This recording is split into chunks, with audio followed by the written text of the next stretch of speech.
সুপ্রিয় শিক্ষার্থী বন্ধুরা, আশা করি তোমরা ভালো আছো সবাই নাকি? হ্যাঁ, আবার বেশ কিছুদিন পরে তোমাদের সাথে গ্রুপে যুক্ত হলাম। আশা করছি তোমরা আমার সাথে ধীরে ধীরে যুক্ত হয়ে পড়ছো।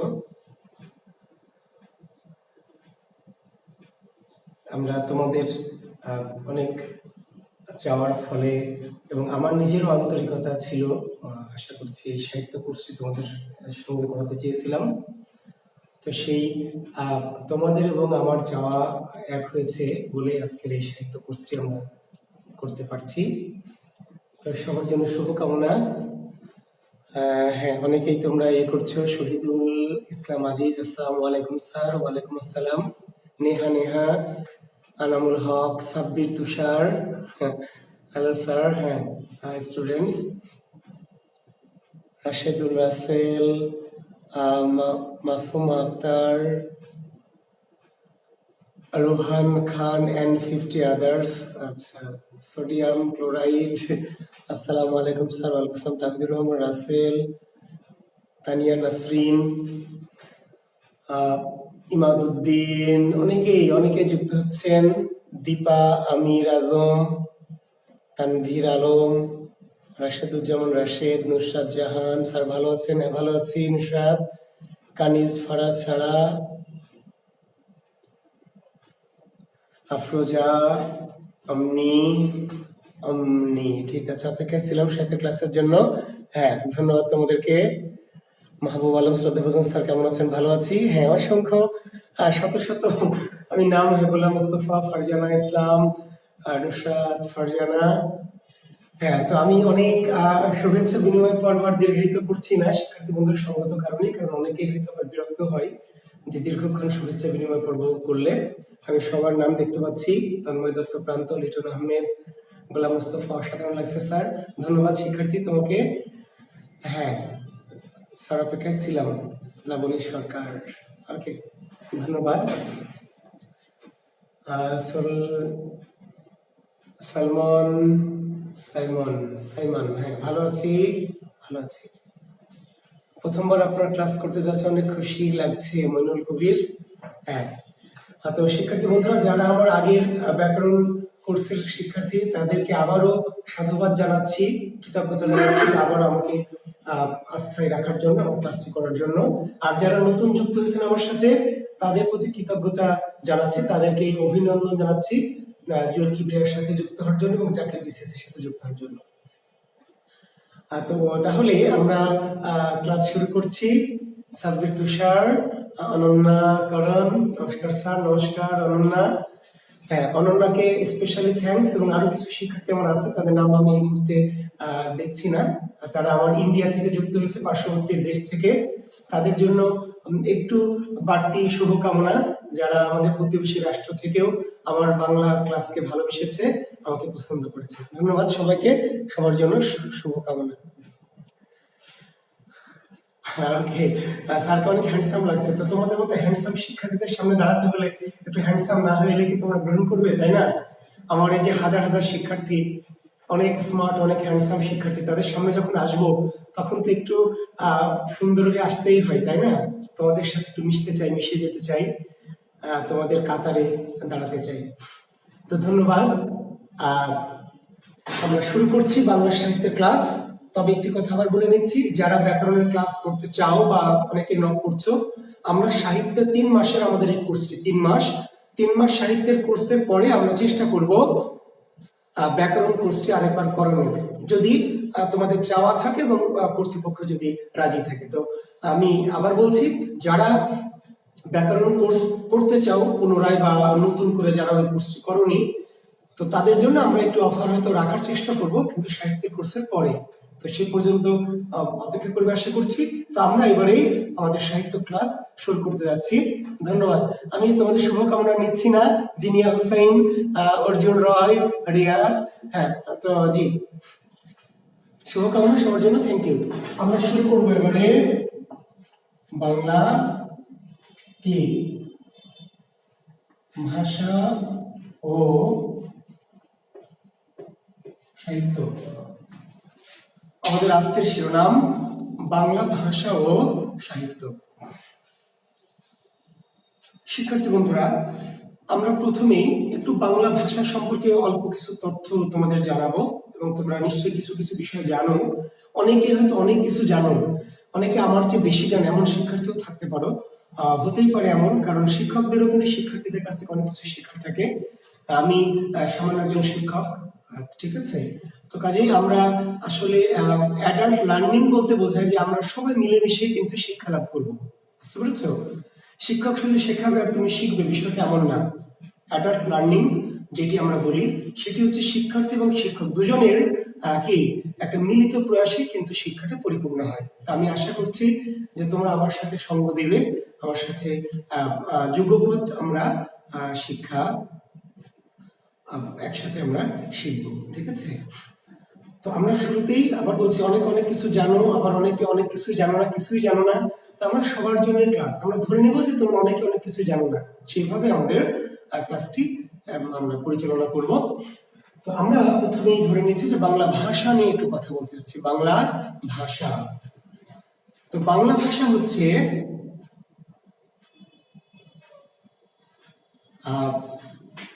কি, আমরা একটু বলি যে বাংলা ভাষা পৃথিবীর কি চতুর্থতম শ্রেষ্ঠ ভাষা মাতৃভাষার দিক দিয়ে, এবং তাহলে মাতৃভাষার দিক দিয়ে এবং গুণগত দিক দিয়ে বা মানগত বিচারে বাংলা পৃথিবীর কি চতুর্থ ভাষা। আমি আবার বলছি শিক্ষার্থী বন্ধুরা, মাতৃভাষার বিচারে ইকো প্রবলেম অনেকে বলছেন, আমি জানি না সবারই কিনা, না কারো কারো সাউন্ড প্রবলেম কি দু একজনের না সবার? দু একজনের প্রবলেম সবসময় হয় আপনাদের নিজেদের কারণেই, আর যদি সবার হয় তাহলে একটু নক করবেন।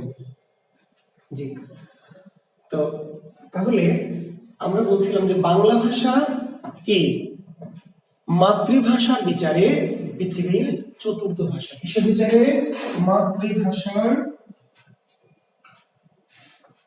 দিক দিয়ে, মাতৃভাষার দিক দিয়ে মানে মাতৃভাষার সংখ্যাতাত্ত্বিক দিক দিয়ে বাংলা পৃথিবীর চতুর্থতম ভাষা, এবং মানের বিচারে গুণগত বিচারে, গুণগত বিচার বা মান বিচারে বাংলা পৃথিবীর চতুর্থতম ভাষা, ঠিক আছে। আচ্ছা, ওকে। আর পৃথিবীর সকল ভাষাভাষীর দিক দিয়ে, পৃথিবীর যে সকল ভাষাভাষী, এই দিক থেকে বাংলা পৃথিবীর ষষ্ঠ।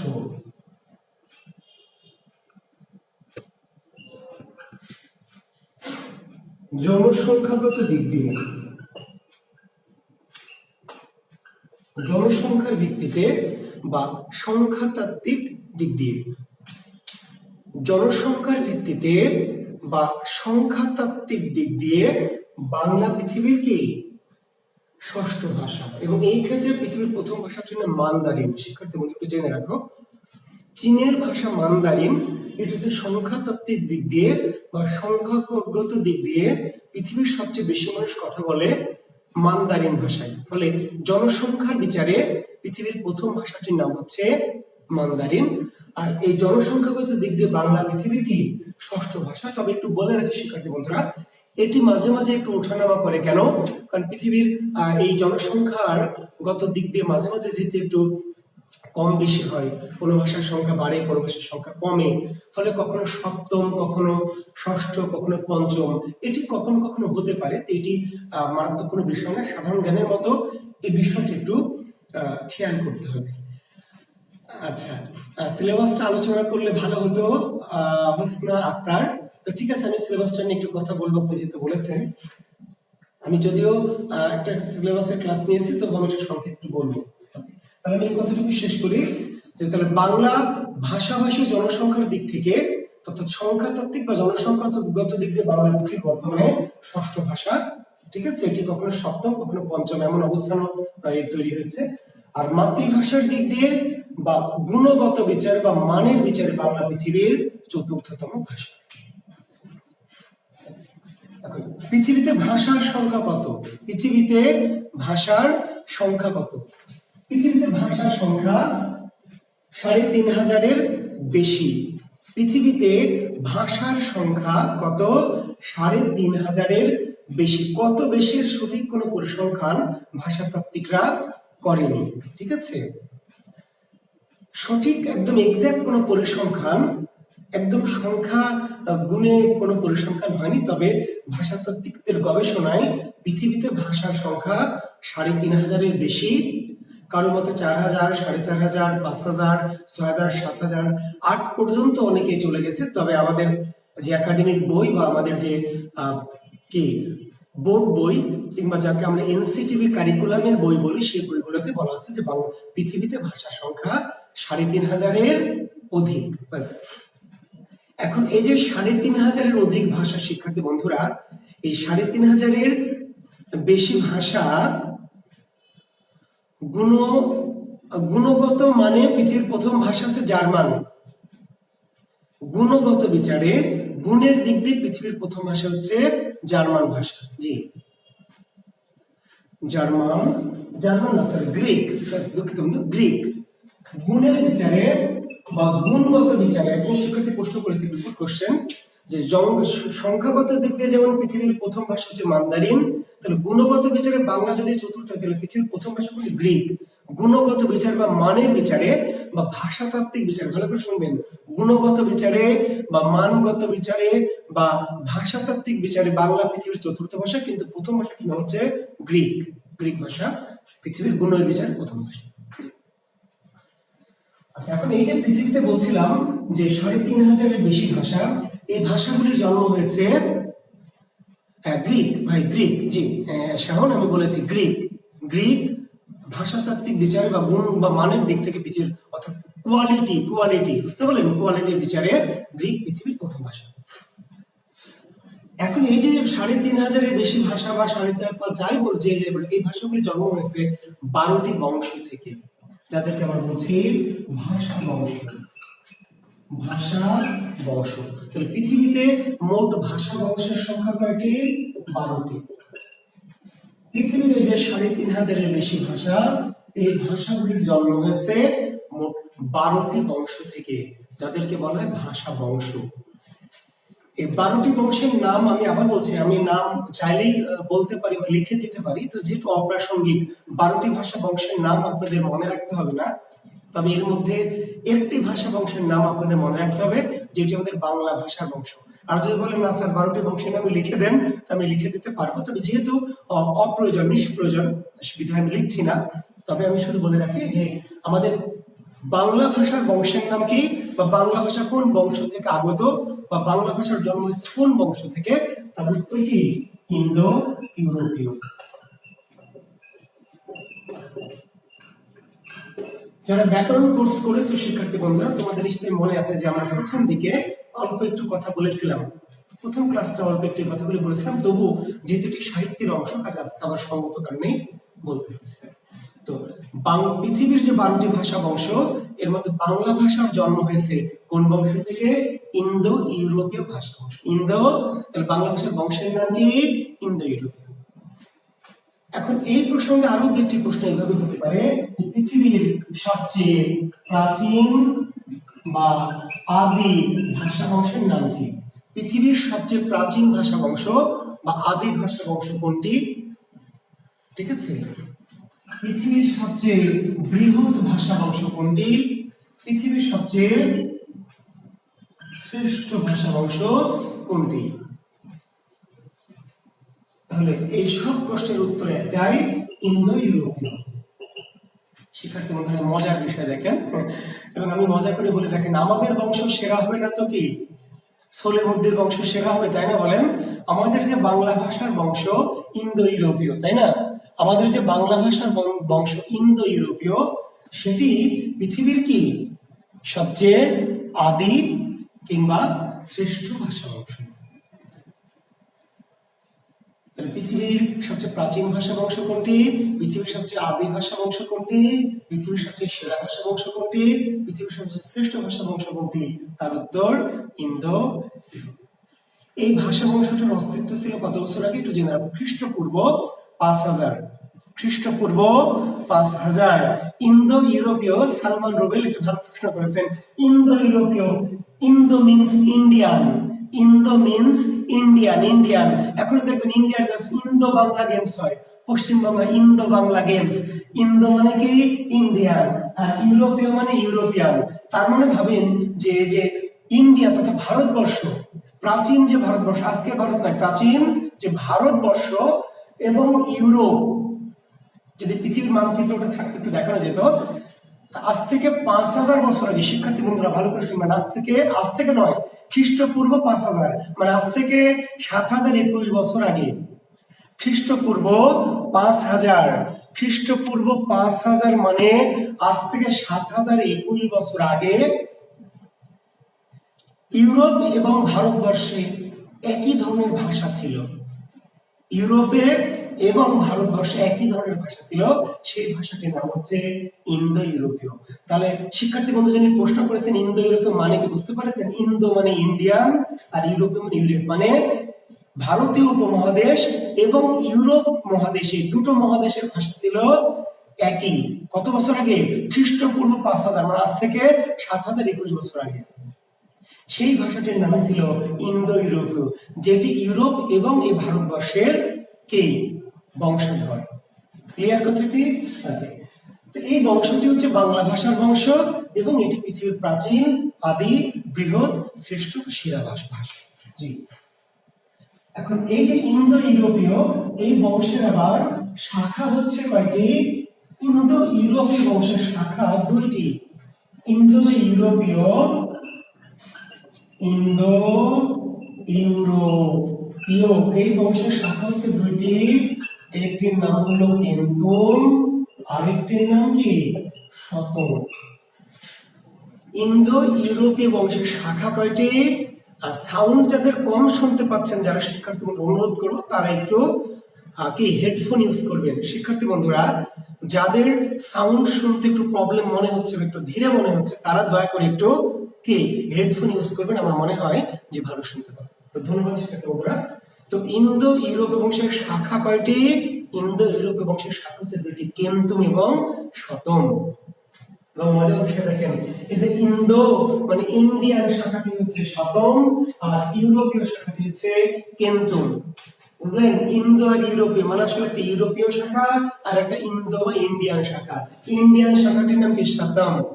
ইন্ডিয়া শাখাটি কি? শতম।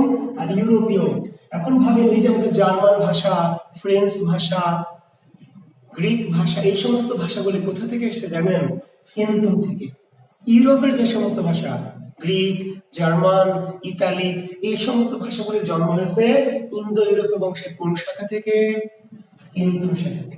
আর এই যে ভারতের যে সমস্ত ভাষাগুলি, বাংলা, হিন্দি, উড়িয়া, অসমিয়া, মাগধী, তেলেগু, কানাড়ি, এই সমস্ত ভাষার জন্ম হয়েছে কোথা থেকে? শতম শাখা। ক্লিয়ার বন্ধুরা? তাহলে ইন্দো ইউরোপীয় যে পৃথিবীর সবচেয়ে বৃহৎ বাদী ভাষা বংশ, এই বংশের দুটি প্রধান শাখা, একটি হলো ইউরোপীয় শাখা যেটির নাম হয়েছে কেন্তুম, আর একটি ইন্দো বা ইন্ডিয়ান শাখা যেটির নাম হয়েছে শতম। তো আমরা এই কেন্তুমের দিকে যাব না, কারণ আমরা আসলে বাংলার উৎসটা দেখাতে চাই, বাংলা ভাষার দিকে যেতে চাই, ঠিক আছে? তো এই শতম শাখাটির আবার 4টি প্রধান ধারা। শিক্ষার্থী বন্ধুরা, তাহলে আমি প্রশ্নটা শেষ করি যে বাংলা ভাষার জন্ম হয়েছে কোন শাখা থেকে? বাংলা ভাষার জন্ম হয়েছে কোন শাখা থেকে? তার উত্তর কি? শতম শাখা থেকে। কিন্তু শতম শাখাতে তো সরাসরি আসেনি, নানাবিধ পরিবর্তনের মধ্য দিয়ে। তো শতমের আবার 4টি প্রধান শাখা, একটি হচ্ছে আলবানিক, এটি হচ্ছে আরমানিক, আলবানিক, আরমানিক, একটির নাম হচ্ছে কি? আলবানিক, আরমানিক, একটি হচ্ছে ইন্দো ইরানীয়, আর একটি শাখার নাম আমি এখানে লিখছি, যেহেতু জায়গা ওইদিকে লিখলে বাল্টো স্লাভীয়। শতম শাখাটির 4টি প্রধান ভাগ, শতম শাখাটির 4টি প্রধান ভাগ। ওকে, কি কি? একটি হচ্ছে আলবানিক, আরমানিক, বাল্টোস্লাভীয় এবং ইন্দো ইরানীয়। অর্থাৎ শতম যে ভাগটি, ইন্ডিয়ান বা প্রাচীন ভারতীয় যে শতম শাখা, তার আবার 4টি প্রধান ভাগ, একটি হচ্ছে আলবানিক, আরমানিক, বাল্টোস্লাভীয় এবং ইন্দো ইরানীয়। আচ্ছা, এখন এই যে ইন্দো ইরানীয় এই ভাষাটিকে কে নাম দিয়েছে আর্য, ইন্দো আর্য। ইন্দো ইরানীয় না বলে কি বলেছে? ইন্দো আর্য, ইন্দো আর্য। জি, ইন্দো ইরানীয়কে কেউ নাম দিয়েছে কি? ইন্দো আর্য। ইন্দো ইরানীয়র অপর নাম কি? ইন্দো আর্য। এখন এখানে একটা জিনিস দেখেন, ইন্দো ইরানীয় এটা আসলে যে ইন্দো মানে ইন্ডিয়ান, ইন্দো মানে কি? ইন্ডিয়ান, আর ইরানীয় মানে কি? ইরানিয়ান। মানে একটা জিনিস আপনাকে বুঝতে হবে যে ভারত এবং ইরান, ভারত এবং কি ইরান পর্যন্ত ভাষাটা ছিল এক, ইন্দো ইরানীয়। খ্রিস্টপূর্ব 3500 সালে, খ্রিস্টপূর্ব কত সালে? খ্রিস্টপূর্ব 3500, খ্রিস্টপূর্ব খ্রিস্টের জন্মের 3500 বছর পূর্বে ইরান থেকে শুরু করে ভারত পর্যন্ত একটি ভাষা বংশ ছিল, সেটির নাম ছিল, একটি ভাষা ছিল ইন্দো ইরানি। আপনারা পৃথিবীর মানচিত্র দেখবেন, ভারত থেকে শুরু করে, তাই না, পাকিস্তান আফগানিস্তান দিয়ে শুরু করে ওইদিকে আপনার তুর্কমেনিস্তান, কিরগিজস্তান, কাজাকিস্তান, তাজিকিস্তান, এইগুলো করে করে ইরান পর্যন্ত বিশাল বিস্তৃত ভূখণ্ড, এটির ভাষা ছিল একটাই, সেই ভাষাটির নাম ছিল ইন্দো ইরানি। তো কালক্রমে কালের বিবর্তনে ভৌগোলিক অবস্থানগত কারণে এটি ভাগ হয়ে গেল, ইরানি অঞ্চলের ভাষার নাম হয়ে গেল ইরানীয় ভাষা। ইরানীয় যে অঞ্চল সেই ভাষার নাম হয়ে গেল কি? ইরানীয়। ইন্দো ভারত অঞ্চলের নাম হয়ে গেল কি? ভারতীয়, ভারতীয়। আর মাঝামাঝি ইরানের অঞ্চলের ভাষা হলো ইরানীয়, ভারতের অঞ্চলের ভাষা হয়ে গেল ভারতীয়। আর ইরান আর ভারতের মাঝামাঝি যে অঞ্চলগুলি, সে অঞ্চলগুলির ভাষা নাম হলো সার্বিক বা দার্দিক। ইন্দো ইরানীয় ভেঙে ইরান অঞ্চলের ভাষা আলাদা হয়ে গেল ইরানীয়, ইন্দো বা ভারতের ভাষা ভাগ হয়ে গেল ভারতীয়।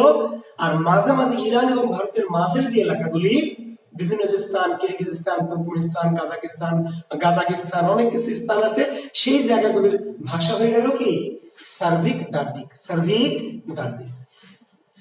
এখন এই যে ভারতীয় শিক্ষার্থী বন্ধুরা, এই যে ভারতীয় আমরা বলছি, এই ভারতীয় শাখাটা আবার একটা হয়ে গেল বৈদিক ভারতীয়, আর একটা হচ্ছে প্রাচীন ভারতীয়। এই ভারতীয় শাখার দুটো ভাগ, একটু আমি একটু ঘুরে লিখছি, আপনারা একটু যাদের একটু বিষয়টা অনেকে মনে করছেন স্যার অনেক আমরা জটিলে চলে যাচ্ছি, কিন্তু কিছু জিনিস গোড়া থেকে যদি আমরা শিখি তাহলে আমাদের কাছে, আমি বলেছি আমরা বাংলা সাহিত্য কিন্তু হালকা করে শিখতে এখানে আসিনি, আমরা এমন ভাবে সাহিত্য গোষ্ঠী করাবো শিক্ষার্থী বন্ধুরা যে বাংলাদেশের কোন শিক্ষক না, আমেরিকান কোন শিক্ষক এসে যদি বাংলা সাহিত্যের কোশ্চেন করে তাহলে আপনাদেরকে আটকাতে পারবে না।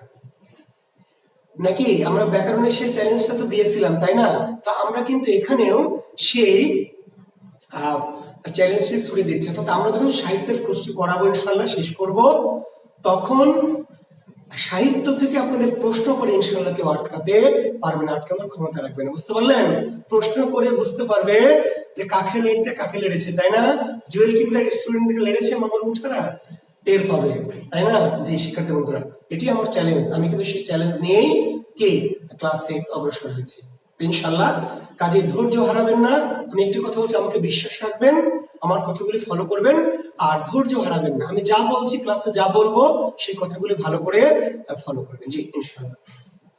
আমরা ভারতীয় এলাম, ভারতীয় ইন্দো ইরানীয়কে ভেঙে আমরা ইরানীয় আলাদা হয়ে গেল, সার্বিক দার্দিক আলাদা হয়ে গেল, আর ভারতীয়। ওকে, এই যে ভারতীয়, এই ভারতীয় ভাষাটা দুটো ভাগে ভাগ হয়ে গেল, একটি নাম হয়ে গেল বৈদিক ভারতীয়, বৈদিক, একটি বৈদিক ভারতীয়, যে ভারতীয়তে বেদ লেখা হলো, বেদ, বেদ চতুর্বেদ, ঋক, সাম, যজু, অথর্বেদ, অথর্ব, ঋক বেদ, সামবেদ, যজুবেদ, অথর্ববেদ লেখা হলো, সেটা হলো বৈদিক ভারতীয়। আর একটা হলো সাধারণ, তার মানে যারা শিক্ষিত বা পণ্ডিত ব্যক্তিরা যে ভারতের কথা বলতো, দুই শ্রেণীর মানুষ, একটা হচ্ছে উচ্চ শ্রেণীর শিক্ষিত মানুষ যাদের ভাষা হচ্ছে বৈদিক ভারতীয়, আর যারা সাধারণ পিপল, মাস পিপল, তাদের ভাষার নাম হচ্ছে কি প্রাচীন ভারতীয়। মানে ভারতীয় ভাষার দুটি স্তর তৈরি হলো, যারা শিক্ষিত জ্ঞানী গুণী মানুষ, ব্রাহ্মণ বা এই টাইপের পণ্ডিতদের ভারতীয় হলো বৈদিক ভারতীয়, যে ভারতীয়তে বেদ লেখা হলো, ঠিক আছে, তারপরে পুরাণ লেখা হলো, সেটা বৈদিক ভারতীয়। আর সাধারণ মানুষ, অশিক্ষিত মানুষ যেই ভাষায় ভারতীয় ভাষায় কথা বলতো, সেই ভাষাটির নাম হয়ে গেল প্রাচীন ভারতীয়, প্রাচীন। এই প্রাচীন ভারতীয় আবার কালক্রমে একটা জিনিস বারবার বলছি যে ভাষা কিন্তু সবসময় একইভাবে থাকে না। ভাষা এই বছর বছর বা এই 10, 20, 50 বছর পর পর কি হয়, তার রূপ পরিবর্তন করে নতুন দিকে ধাবিত হয়। এই কথাটি আমরা আপনাদের আবার বলছি, সেটা মাথায় রাখবেন। তো প্রাচীন ভারতীয় কালক্রমে কি হলো, অঞ্চল ভেদে নানান ভাগে ভাগ হলো। একটি নাম হয়ে গেল প্রাচীন, প্রাচ্য। প্রাচীন কি? প্রাচ্য। একটি নাম হলো প্রাচীন ষোড়শ্রেণী, একটির নাম হয়ে গেল প্রাচীন উদীচ্য, একটির নাম হয়ে গেল কি প্রাকৃত, আর একটির নাম হলো পালি।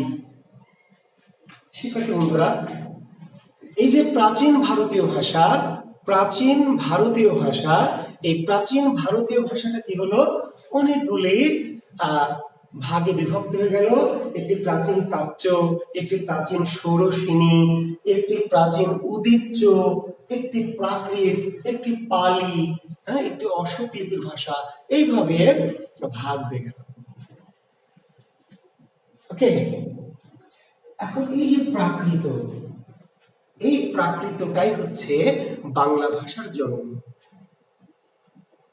এই যে আমাদের বাংলা ভাষা বা বাংলা সাহিত্য নিয়ে আমরা কথা বলবো, এই বাংলা ভাষা বা সাহিত্যের কি, বাংলা ভাষার জননীকে, শিক্ষার্থী বন্ধুরা প্রশ্ন, বাংলা ভাষার জননীকে, বাংলা ভাষার মাকে, বাংলা ভাষা কোথা থেকে এসেছে, বাংলা ভাষা কোথা থেকে জন্ম নিয়েছে? বাংলা ভাষার জন্ম হয়েছে যে ভাষা থেকে, সেই ভাষার নাম হচ্ছে এই প্রাকৃত। ক্লিয়ার? তাহলে বাংলা ভাষার জননী বা মায়ের নাম কি? প্রাকৃত। তাহলে বাংলা কার দুহিতা? বাংলা কার দুহিতা? প্রাকৃতের। বাংলার মায়ের নাম প্রাকৃত, তাহলে বাংলা কার দুহিতা? দুহিতা মানে কন্যা। কার কন্যা? তাহলে প্রাকৃতের কন্যা। ঠিক আছে? তাহলে বাংলার মায়ের নাম প্রাকৃত, আর উল্টা করে বলবে বাংলা কার দুহিতা, বাংলা কার কন্যা? এটা হচ্ছে প্রাকৃত। এখন এই যে প্রাকৃত, এই প্রাকৃত ভাষাই হচ্ছে বাংলা ভাষার জননী বা মা, বা যেই ভাষা থেকে বাংলা ভাষার জন্ম হয়েছে। ক্লিয়ার? প্রাকৃত শব্দের অর্থ কি? প্রাকৃত শব্দের অর্থ সাধারণ। প্রাকৃত শব্দের অর্থ কি? সাধারণ বা স্বাভাবিক। প্রাকৃত এই শব্দটির অর্থ হচ্ছে সাধারণ বা স্বাভাবিক। প্রাকৃত শব্দের অর্থ হচ্ছে সাধারণ বা স্বাভাবিক। তাহলে প্রাকৃত ভাষা কি? প্রাকৃত ভাষা হচ্ছে সাধারণের ভাষা, স্বাভাবিক ভাষা, স্বাভাবিক ভাষা তথা সাধারণ ভাষা। প্রাকৃত শব্দের অর্থ সাধারণ, আর প্রাকৃত ভাষা অর্থ কি? সাধারণ ভাষা বা সাধারণের ভাষা বা সাধারণ মানুষের ভাষা। মোট কথা, প্রাচীন ভারতের সাধারণ মানুষের মুখের ভাষা ছিল প্রাকৃত।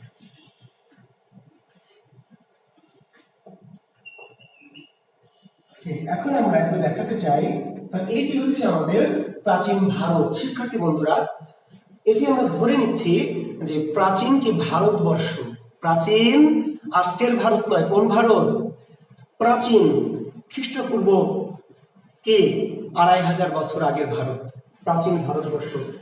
এই প্রাচীন ভারতবর্ষের ভাষার নাম কি? প্রাকৃত। সকল সাধারণ মানুষের ভাষা কি? প্রাকৃত। দুটি পরিষ্কার? এখন একটা জিনিস আপনাদের বলি, ধরে নিচ্ছি আমরা ধরে নিচ্ছি, ওকে, ধরে নিচ্ছি এটি হচ্ছে আমাদের বাংলাদেশ। আমরা ধরে নিচ্ছি, আমি তো চিত্রকর নই, এটি হচ্ছে আমাদের কি? বাংলাদেশ। ওকে, বাংলা অঞ্চল, বাংলাদেশ, বর্তমান বাংলাদেশ।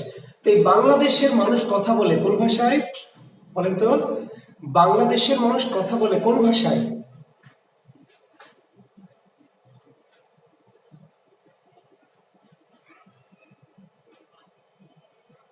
কোনো সন্দেহ হচ্ছে নাকি আপনাদের? আপনারা কেউ কমেন্টস করছেন? আচ্ছা, বাংলা ভাষায়। বাংলাদেশের মানুষ কথা বলে কোন ভাষায়? বাংলা ভাষায়। কোনো সন্দেহ আছে? আচ্ছা, সন্দেহ নাই, বাংলাদেশের মানুষ কথা বলে বাংলা ভাষায়। গুড। আচ্ছা, যদি তাই হয়, প্রাকৃত ভাষায় না, বাংলাদেশের মানুষ প্রাকৃত ভাষায় কথা বলে না তো শিক্ষার্থী বন্ধুরা। বাংলাদেশের মানুষ কথা বলে বাংলা ভাষায়। আধুনিক বাংলাদেশের কথা বলছি। আধুনিক এই বাংলাদেশের কথা বলছি, বাংলাদেশে। আচ্ছা, ওকে, থ্যাংক ইউ। এখন দেখেন, আচ্ছা থেমে যান, আপনাদের আমি কমেন্টস আর নিচ্ছি না, কমেন্টস পেয়ে গেছি। জি, এখন দেখেন এই বাংলাদেশের এটি হচ্ছে একটা ধরেন চাপাই অঞ্চল, চাপাই বাংলাদেশের যে চাপাই অঞ্চল, সে চাপাই অঞ্চলের যে কানসাট, শিবগঞ্জ বা আদিনা অঞ্চলের যে মানুষ, সেই মানুষ যে কথা বলে বাংলা ভাষায়। চাপাই নবাবগঞ্জের, শিবগঞ্জের, ঠিক আছে, প্রত্যন্ত গ্রামের একজন মহিলা এবং নোয়াখালীর বেগমগঞ্জের প্রত্যন্ত গ্রামের একজন মহিলা, এই দুজন মহিলাকে যদি আমরা পাশাপাশি বসিয়ে দিই দুজনকে গল্প করতে, বলেন তো গল্পটা কেমন হবে? মজা হবে না? চাপাই নবাবগঞ্জের, ঠিক আছে, শিবগঞ্জের প্রত্যন্ত গ্রামের একজন সাধারণ মানুষ, অসাধারণ মানুষ না, শিক্ষিত মানুষ না, সাধারণ একজন মানুষকে, আর নোয়াখালীর বেগমগঞ্জের প্রত্যন্ত গ্রামের একজন সাধারণ মহিলা, এই দুজন মানুষকে আমরা পাশাপাশি বসবো গল্প করার জন্য। গল্পটা কি জমবে না? ভালো জমবে না? আচ্ছা, গল্পটা ভালো হবে না। কেন ভালো হবে না? কারণ দুজন কথা বলবে, কেউ কারো কথা কি বুঝতে পারবে না। প্রশ্ন হলো যে চাঁপাইনবাবগঞ্জের যে সাধারণ মহিলা, সে কি বাংলায় কথা বলে না, নাকি অন্য ভাষায় কথা বলে, রোহিঙ্গা ভাষায়? নোয়াখালীর যে সাধারণ মহিলা একজন গ্রামের, সে কি বাংলায় কথা বলে না রোহিঙ্গা ভাষায় কথা বলে? দুজনেই কথা বলে কিন্তু বাংলা ভাষায়, কিন্তু কেউ কারো কথা বুঝতে পারছে না। বরিশালের কেউ যদি তাদের এলাকার আঞ্চলিক ভাষায় কথা বলে, তাহলে আমরা কি বুঝতে পারবো? সিলেট অঞ্চলের মানুষ যদি তাদের আঞ্চলিক ভাষায় কথা বলে, চট্টগ্রামের দুজন ছাত্র যদি তাদের এলাকার আঞ্চলিক ভাষায় কথা বলে, চট্টগ্রামের দুজন ছাত্র তাদের এলাকার ভাষায় কথা বলছে, বলেন কেমন হবে মজাটা? আমরা বুঝতে পারবো কি? মনে হবে যেন রোহিঙ্গা ভাষা। আসলে চট্টগ্রামের মানুষ কি বাংলায় কথা বলে না? বরিশালের মানুষ কি বাংলায় কথা বলে না? নোয়াখালীর মানুষ কি বাংলায় কথা বলে না? চাঁপাইয়ের, সব বাংলাদেশের সকল এলাকার মানুষ বাংলায় কথা বলে। সব চাঁপাইয়ের ভাষা বাংলা, নোয়াখালীর ভাষা বাংলা, নাটোরের ভাষা বাংলা, কুমিল্লার ভাষা বাংলা, কুড়িগ্রামের ভাষা বাংলা, বরিশালের ভাষা বাংলা। কিন্তু বরিশালের বাংলাকে আমরা কি বলছি? বরিশাল্লা বাংলা। কি বলছি? বরিশাল্লা বাংলা। চাঁপাইয়ের বাংলা বলছি চাপাইয়া বাংলা। নোয়াখালীর বাংলাকে নাম দিয়েছি নোয়াখাল্লা বাংলা। সিলেটের বাংলাকে বলছে সিলেটি বাংলা। চট্টগ্রামের বাংলাকে বলছে চাটগাঁয়া বাংলা। ঢাকার বাংলাকে বলা হয় ঢাকাইয়া। তার মানে এখন আমি পাবনার বাংলা আলাদা, পাবনাইয়া ভাষা, তাই না? এই যে চঞ্চল চৌধুরীরা যে নাটক টাটক গুলি করে, তাই না? জি, সেখানকার বাংলা আলাদা, নাটোরের বাংলা আলাদা। ছোট্ট একটা দেশ, ছোট্ট একটা দেশ বাংলাদেশ। এই ছোট্ট একটা দেশের বিভিন্ন অঞ্চল, সকল দেশের মানুষই বাংলায় কথা বলে, কিন্তু এক একটা অঞ্চলের বাংলা কি আলাদা। তাহলে ভাবেন, ছোট্ট একটা বাংলাদেশে যদি অবস্থা হয়, তাহলে বিশাল যে ভারতবর্ষের কথা আমরা বলছি, বিশাল যে ভারতবর্ষের কথা আমরা পড়ছি, বিশাল ভারতবর্ষ, বিশাল, আজ থেকে সেই খ্রিস্টপূর্ব 3000 বছর আগে সকল ভারতের ভাষা বাংলা, সেটা সরি প্রাকৃত। সেই সময় সেই আদি ভারতের ভাষার নাম কি? প্রাকৃত। ওকে, এখন এটা ধরেন, এটা ভারতের কি অঞ্চল? গৌড় অঞ্চল। এটা ধরে নিচ্ছি ভারতের মগধ। এটা হচ্ছে ভারতের কি? মহারাষ্ট্র। এটা হলো ভারতের সুরসেন অঞ্চল। এটা হলো ভারতের ধরেন কি? কলিঙ্গ। এটা হলো ধরেন ভারতের গুজরাট। আমি কিন্তু আসলে আপনাকে ইতিহাস পড়াচ্ছি না ভাই, আমি জাস্ট একটা ভাষার একটা বলছি। কাজেই ম্যাপে পুরোটা মিল নাও থাকতে পারে, আমি আপনাকে একটা অনুমান করাচ্ছি। হ্যাঁ, এটা ধরে নেন ইত্যাদি, হ্যাঁ, সুরাট ইত্যাদি।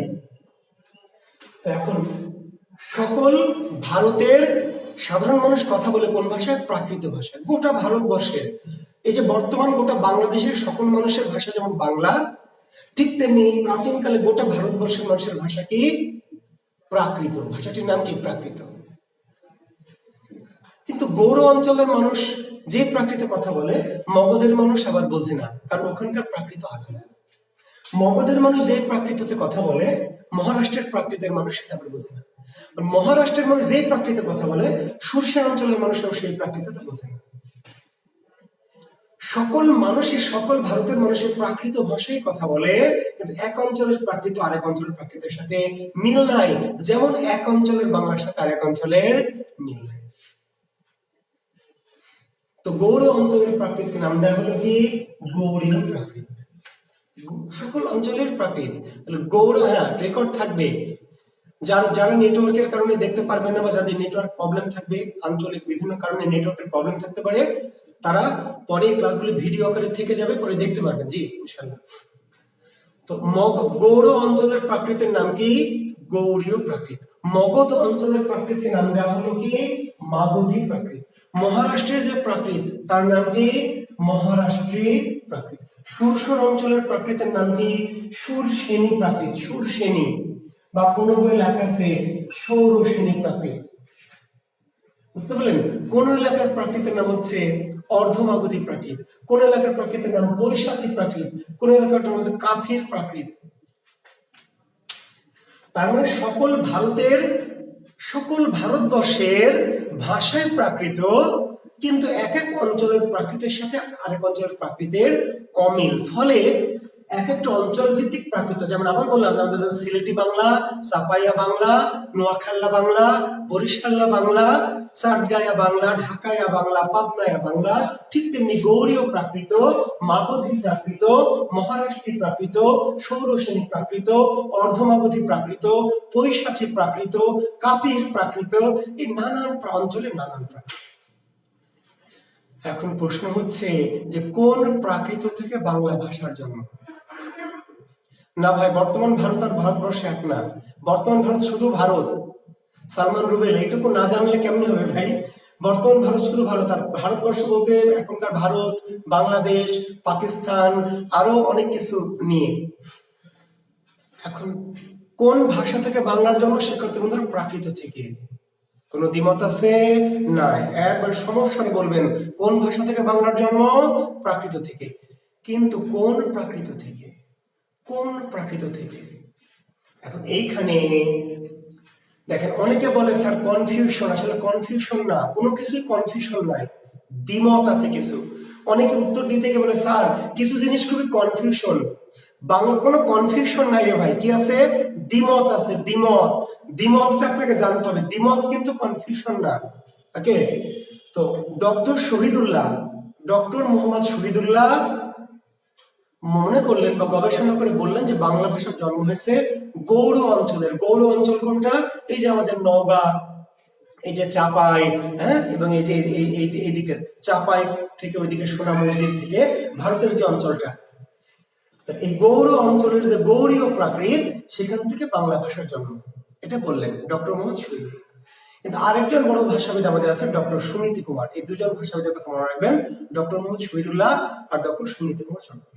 তো ডক্টর সুনীতি কুমার চট্টোপাধ্যায় গবেষণা করে উনি বললেন যে না, গৌড় অঞ্চলের গৌড়ীয় প্রাকৃত থেকে না, মগধ অঞ্চলের মাগধী প্রাকৃত থেকে বাংলা ভাষার জন্য। এবং এই যে দুটো মত তৈরি হলো, এই মত আর এক হয়নি। কিছু ভাষাবিদ ডক্টর শহীদুল্লাহকে অনুসরণ করেছেন, কিছু ভাষাবিদ ডক্টর সুনীতি কুমারকে অনুসরণ করেছেন। এখন আমরা কি করবো? আমরা কি কোনো কনক্লুশনে যেতে পারবো? আমাদের সেই রাইটস নাই। অর্থাৎ আমরা গবেষণা যারা করছি তারা এক একটা অনুসারী হতেই পারি, কিন্তু পরীক্ষা যখন আসবে তখন আপনাকে মতটা চিন্তা করতে হবে। ডক্টর শহীদুল্লাহর মতে বাংলা ভাষার জন্ম কোন প্রাকৃত থেকে? গৌড়ীয় প্রাকৃত থেকে। ডক্টর সুনীতি কুমারের মতে বাংলা ভাষার জন্ম কোন প্রাকৃত থেকে? মাগধী প্রাকৃত থেকে। এই দুটো মত। এখন তারপরে যদি বলেন স্যার কোন মত যদি উল্লেখ না থাকে, যদি এমন বলে যে কোন প্রাকৃত থেকে বাংলার জন্ম, সেখানে যদি কোনো মতামত না চায়, এই ক্ষেত্রে কি করবে? যদি হয়, যদির কথা বলছে, এমন হওয়ার কথা না। পরীক্ষক যদি স্মার্ট পরীক্ষক হন তাহলে কাউকে ছোট করবে না। শহীদুল্লাহ সাহেবকেও ছোট করবে না, কে সুনীতি কুমার সাহেবকেও ছোট করবে না। ফলে মত চেয়ে বলবে শহীদুল্লাহর মতে কোন প্রাকৃত থেকে, সুনীতি কুমারের মতে কোন প্রাকৃত থেকে। বুঝতে পেরেছেন? কিন্তু যদি মত না উল্লেখ করে বাই চান্স কোশ্চেন করে, তাহলে কি বলবেন? তাহলে উত্তর দেবেন কি মাগধী প্রাকৃত থেকে। জি, কারণ আধুনিক ভাষাবিদ, যারা আধুনিক ভাষাবিদ, ডক্টর হুমায়ুন আজাদ, এনামুল হক, মুনির চৌধুরী, মুফাজ্জল হায়দার, আধুনিক ভাষাবিদদের মতে মাগধী প্রাকৃত। এমন বলতে পারে আধুনিক ভাষাবিদদের মতে কোন প্রাকৃত থেকে? ডক্টর শহীদুল্লাহর মত বললে গৌড়ীয় প্রাকৃত, সুনীতি কুমারের মত বললে মাগধ। কোন মত যদি উল্লেখ না করে যাই তাহলে আমরা দুটোর মধ্যে উত্তর দিব কি মাগধী প্রাকৃত। জি।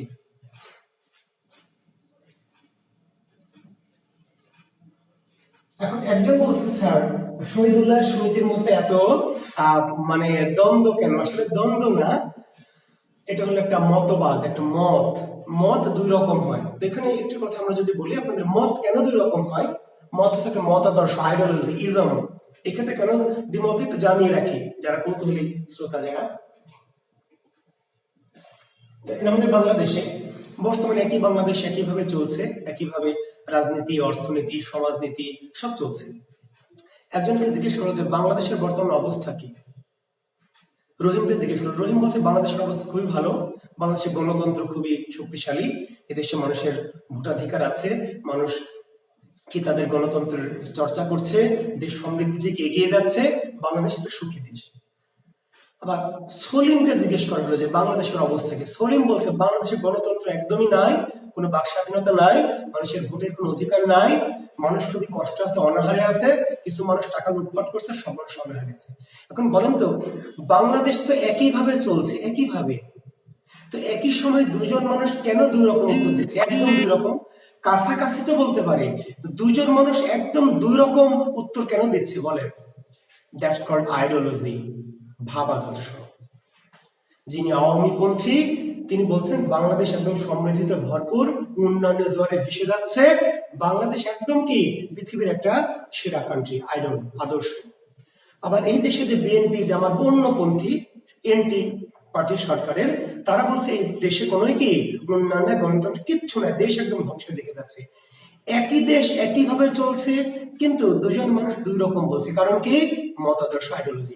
তো এই যে আমরা যে বাংলা ভাষার জন্ম ইত্যাদি বলছি, এগুলো তো বাংলা ভাষা তো মা বেঁচে নাই, বাংলা ভাষার বাবা বেঁচে নাই, বাংলা ভাষার জন্ম সনদ নাই, বাংলা ভাষার এগুলো গবেষকরা কি করেছেন? অনুমান করেছেন, গবেষণা করেছেন, হাইপোথিসিস করে সেখান থেকে একটা গবেষণালব্ধ ফলাফল বের করেছেন।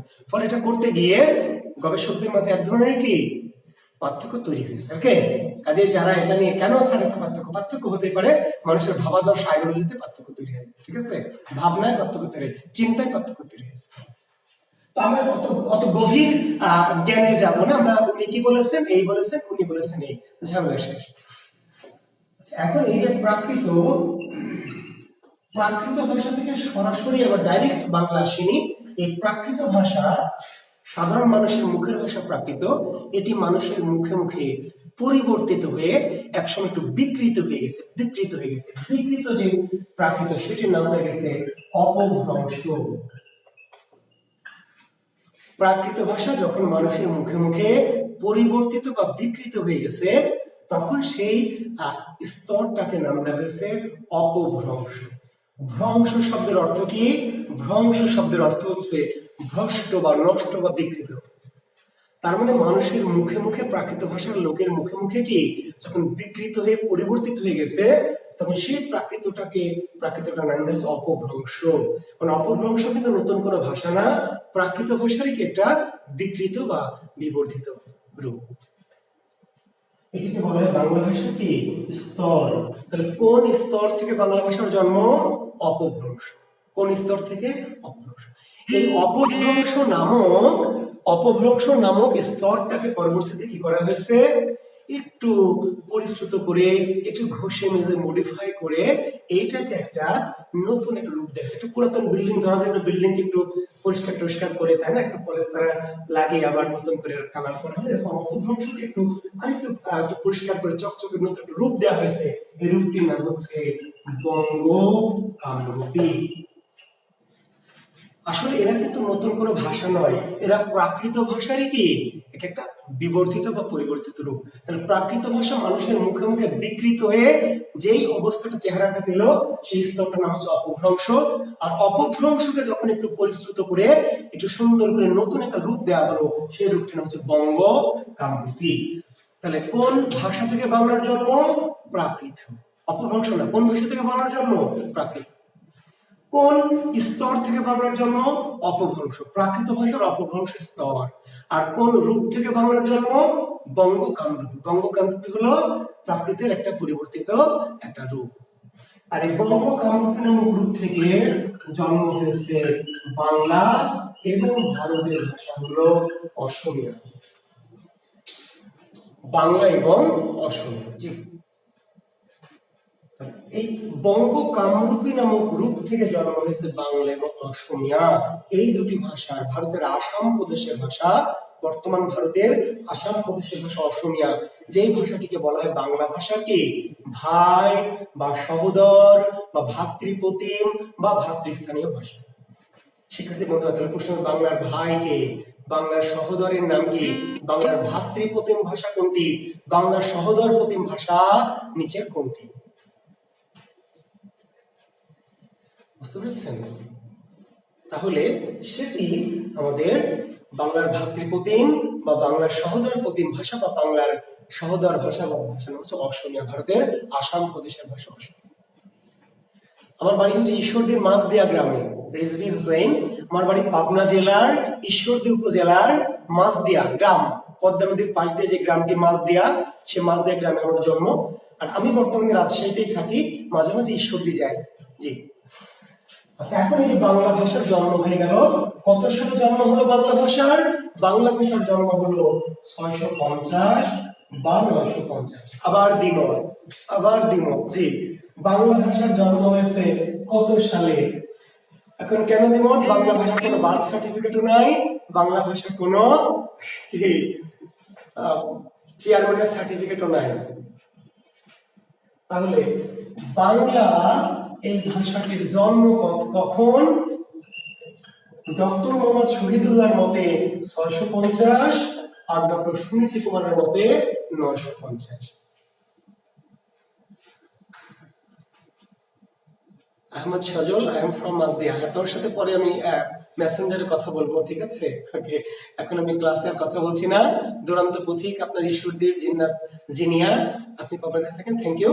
জি, আমি ক্লাসে আর আপনাদের সাথে পার্সোনালি কথা বলছি না, আমরা মেসেঞ্জারে পরে কথা বলবো। তো বাংলা ভাষার জন্ম কত সালে?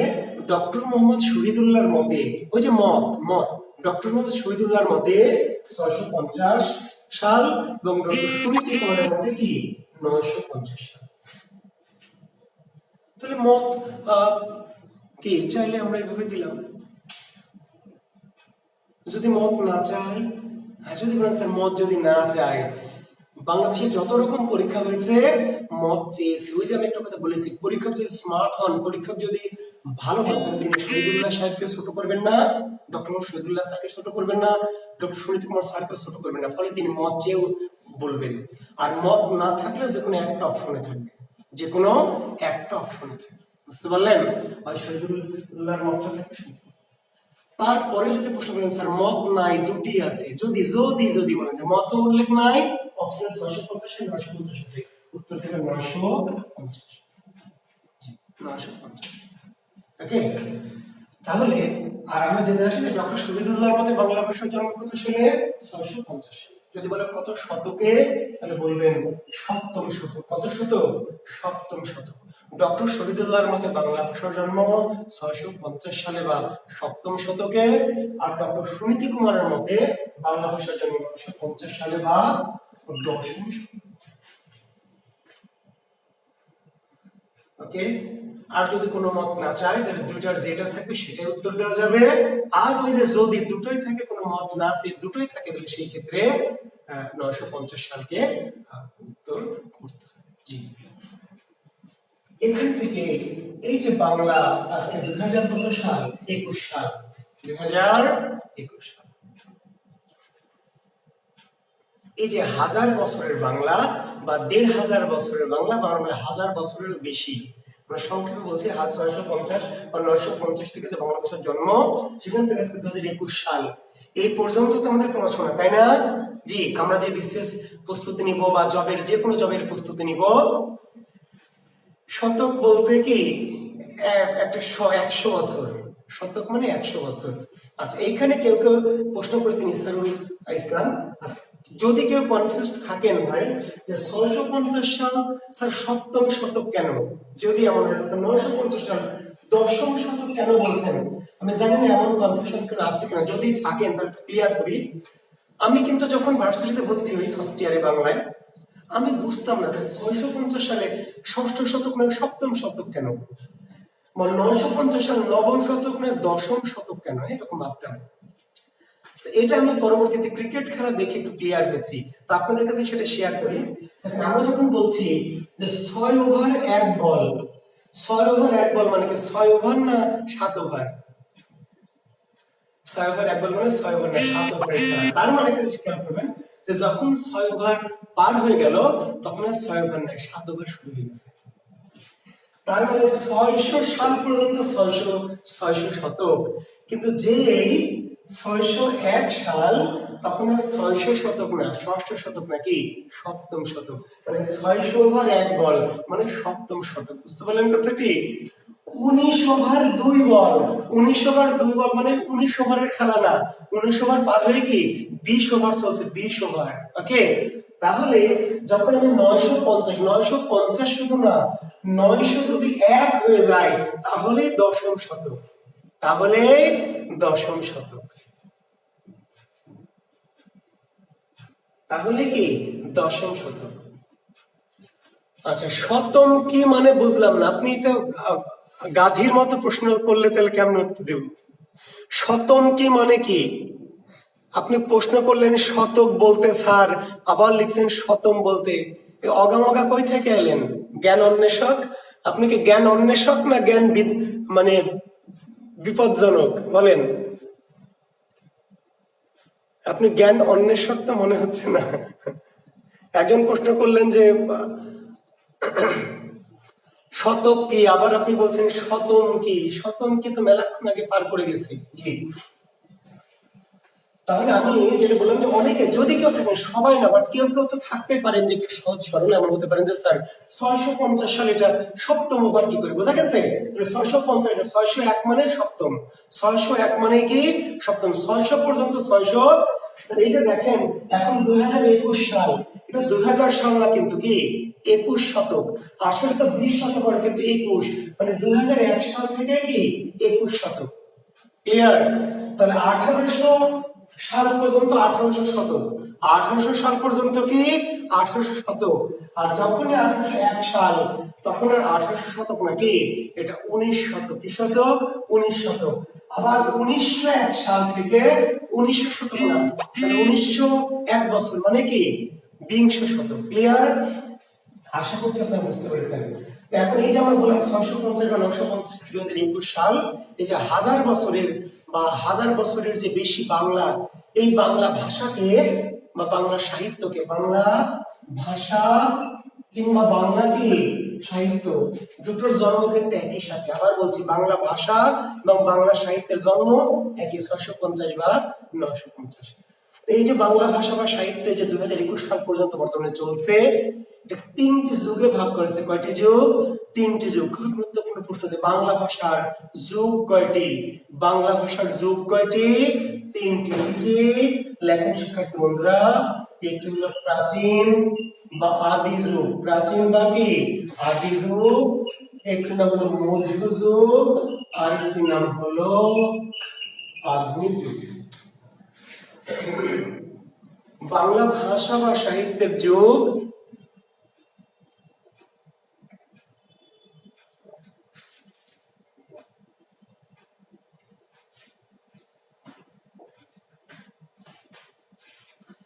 যে 12টা যুগের নাম যারা জানতে চান আমি ওই গ্রুপে লিখে দেব। জি, সবাই জানতে চান না, বাট যারা জানতে চান আমি গ্রুপে লিখে দেব। 1 থেকে 99 পর্যন্ত শূন্য শতক। ভাই নাইম আহমেদ, 1 থেকে 99 পর্যন্ত ভাই শূন্য শতক, শূন্য। জি, আচ্ছা, তাহলে বাংলা সাহিত্যের যুগ কয়টি? 3টি। বাংলা সাহিত্যের যুগ 3টি। কি? প্রাচীন যুগ বা আদি যুগ, মধ্যযুগ এবং কি আধুনিক যুগ। প্রাচীন বা আদি যুগের ব্যক্তিকাল কত? 650 বা 950 থেকে 1200। সবাই জানেন এই তথ্যগুলি, তবু আমার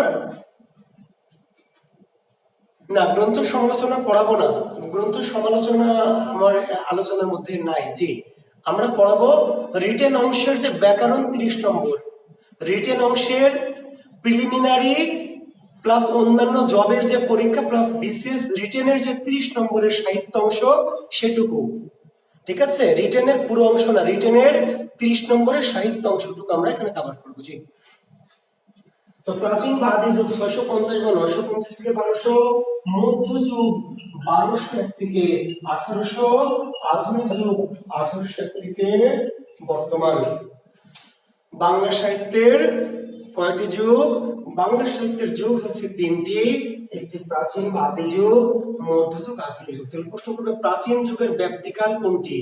প্রাচীন যুগের ব্যাপ্তিকাল বা সময় নিচের কোনটি?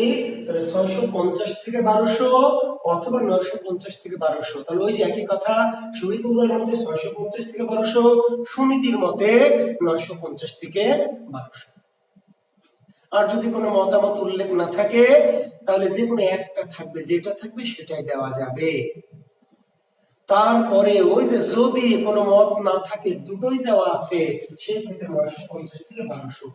আধুনিক ভাষাবিদদের গবেষণায় ডক্টর সুনীতি কুমারের মতটাকেই কি একটু বেশি গুরুত্ব দিয়ে বিবেচনা করা হয়। ফলে যদি কোনো মতামত না চায় এবং অপশনে দুটিই থাকে, সেই ক্ষেত্রে আপনাকে উত্তরটা সুনীতিটা গ্রহণ করতে হবে। মধ্যযুগের ব্যক্তিকাল 1200 থেকে 1800। তাহলে প্রশ্ন হবে কত শতক থেকে মধ্যযুগ শুরু? কত শতক থেকে মধ্যযুগ শুরু? কত শতক থেকে মধ্যযুগ শুরু? তাহলে কি বলবেন?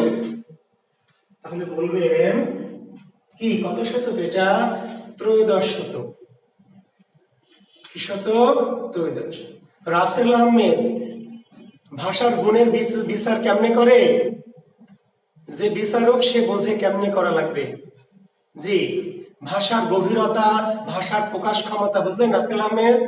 আপনি হয় অনেক জ্ঞানী, না হলে কম জ্ঞানী, হলে বেশি কৌতূহলী। জি, ভাষার গুণের বিচার করে ভাষার গভীরতা, ভাষার প্রকাশ ক্ষমতা, ভাষার যে গ্রহণযোগ্যতা, বুঝতে পারলেন? বুঝেননি?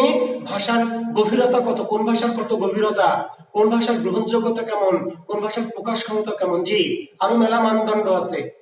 তো এটা বিশেষ পরীক্ষা লাগবে না ভাই। আর যদি জ্ঞানী হতে চান আলাদা করে নক করবেন, আমি জানাবো। তাহলে মধ্যযুগ শুরু হয়েছে কত শতক থেকে? তার উত্তর দিবেন। যে আসছে তো ভাই 650 থেকে 1200, সেখানে কি 950 থেকে 1200 ছিল? মানিক হোসেন, মানিক হোসেন, আমি আপনাকে প্রশ্ন করছি, সেখানে কি অপশনে 950 থেকে 1200 ছিল? 650 1200 তো আসবে, উত্তর দেওয়া যাবে, কিন্তু সেখানে কি আমি বলছি দুটো অপশনই ছিল কিনা সেটি আগে নিশ্চিত করেন। 650 1200 থাকলে তো থাকবেই ভাই, উত্তর তো দেওয়া যাবে বলেছি। আবার যদি 950 থেকে 1200 তাও দেওয়া যাবে, তো কোনটা থাকবে বা কোনটা থাকবে না তা তো বলিনি, দুইটার যে কোনো একটা থাকতে পারে। আমরা বলছি দুটোই যদি থাকে, এমন কোন প্রশ্ন আছে কিনা যেখানে দুটোই আছে সেটা বলেন। জি, তাহলে মধ্যযুগ শুরু হচ্ছে কোথা থেকে? ত্রয়োদশ শতক থেকে। ত্রয়োদশ শতক, জি, শেষ হচ্ছে অষ্টাদশ শতকে। আধুনিক যুগ শুরু হয়েছে কোন শতক থেকে? আধুনিক যুগ শুরু হয়েছে কোন শতক থেকে? 1801 সাল থেকে। কিন্তু কত শতক? তাহলে বলবেন কি? তাহলে বলবেন 19 শতক। কোন শতক? 19 শতক। জি, মানে কিছু নেই। জি, দুটো অপশনে থাকবে না ভাই, যেটা থাকবে বলেছি সেটাই উত্তর দেওয়া যাবে। আপনারা আমার কথা বোঝেন না?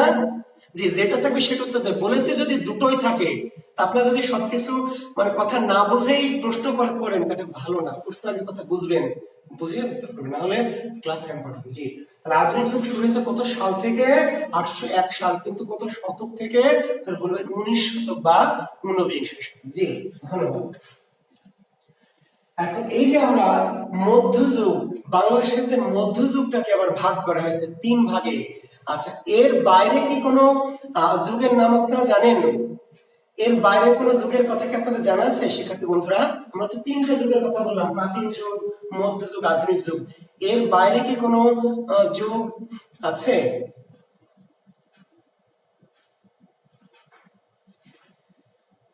এর বাইরে একটি যুগের নাম আপনারা শুনে থাকবেন, অন্ধকার যুগ। জি, কি যুগ?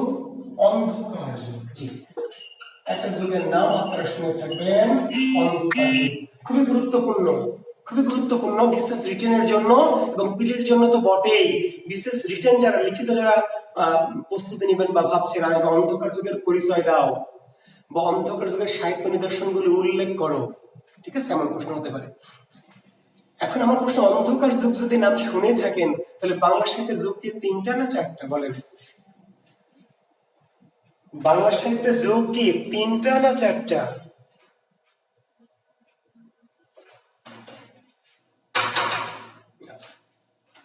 তাহলে যুগ আসলে 3টা। বাংলা সাহিত্যের যুগ কি 3টাই। তাহলে এই যে আরেকটা যুগের নাম যে আমরা শুনছি অন্ধকার যুগ,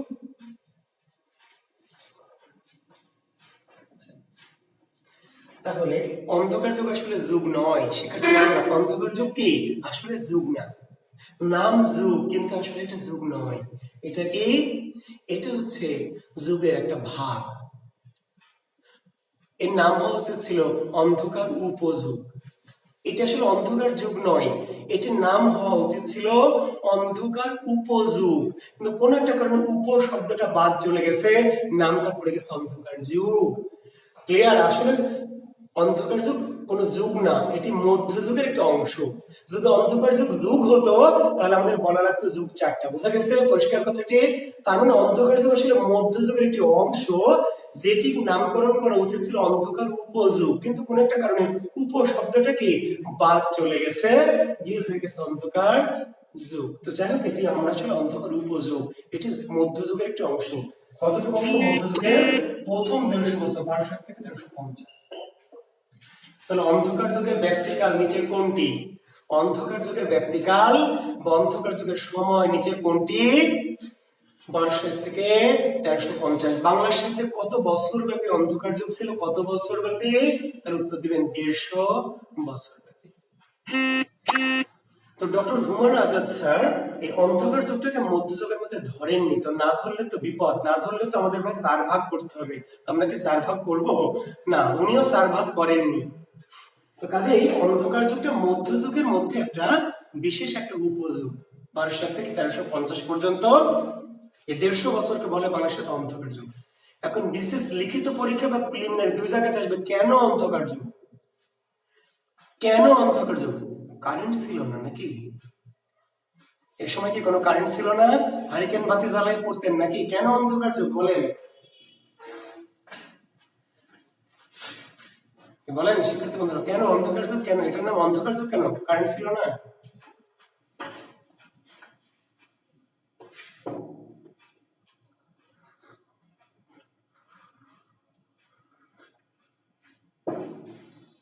সাহিত্যকর্ম পাওয়া যায়নি, রচিত হয়নি, না ভুল উত্তর।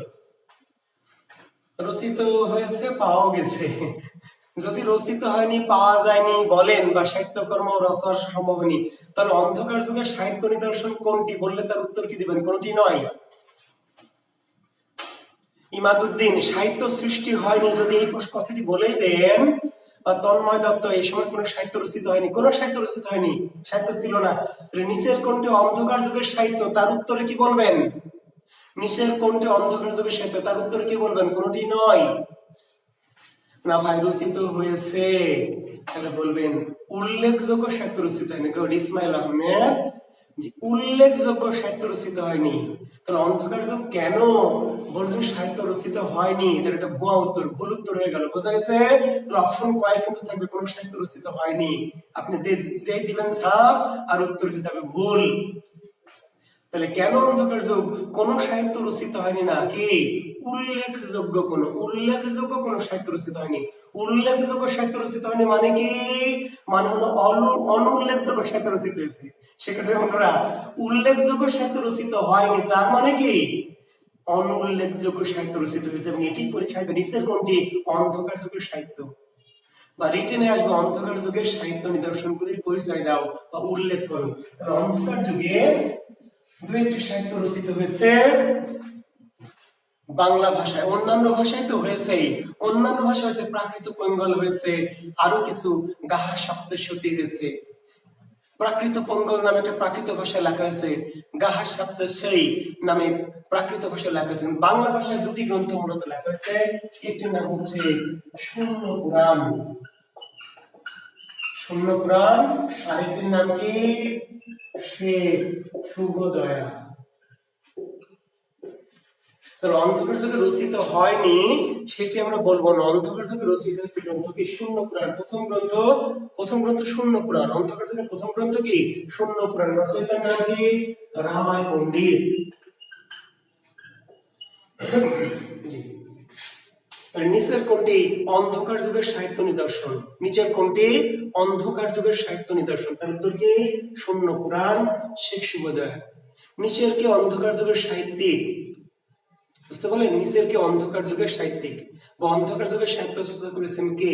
রামায় পণ্ডিত। আরেকজনকে এই যে শেখ সুবোধয়ের যে রচয়িতা হলায়ুধ মিশ্র। হলায়ুধ মিশ্র। প্রিলিমিনারি শিক্ষার্থী বন্ধুরা দেখেন, প্রথমে শেখ সুবোধয়ের রচয়িতা কে? উত্তর হলায়ুধ মিশ্র। উল্টা করে বলবে হলায়ুধ মিশ্র রচিত গ্রন্থ কোনটি? হলায়ুধ মিশ্র রচিত গ্রন্থ কোনটি? শেখ সুবোধ। শূন্য পুরাণ রচয়িতাকে? রামায় পণ্ডিত। রামায় পণ্ডিত রচিত গ্রন্থ কোনটি? শূন্য। শূন্য পুরাণে গ্রন্থটির একটি বিশেষ কবিতাংশ বা কবিতা ছিল গুরুত্বপূর্ণ, যার নাম ছিল নিরঞ্জনের উষ্মা।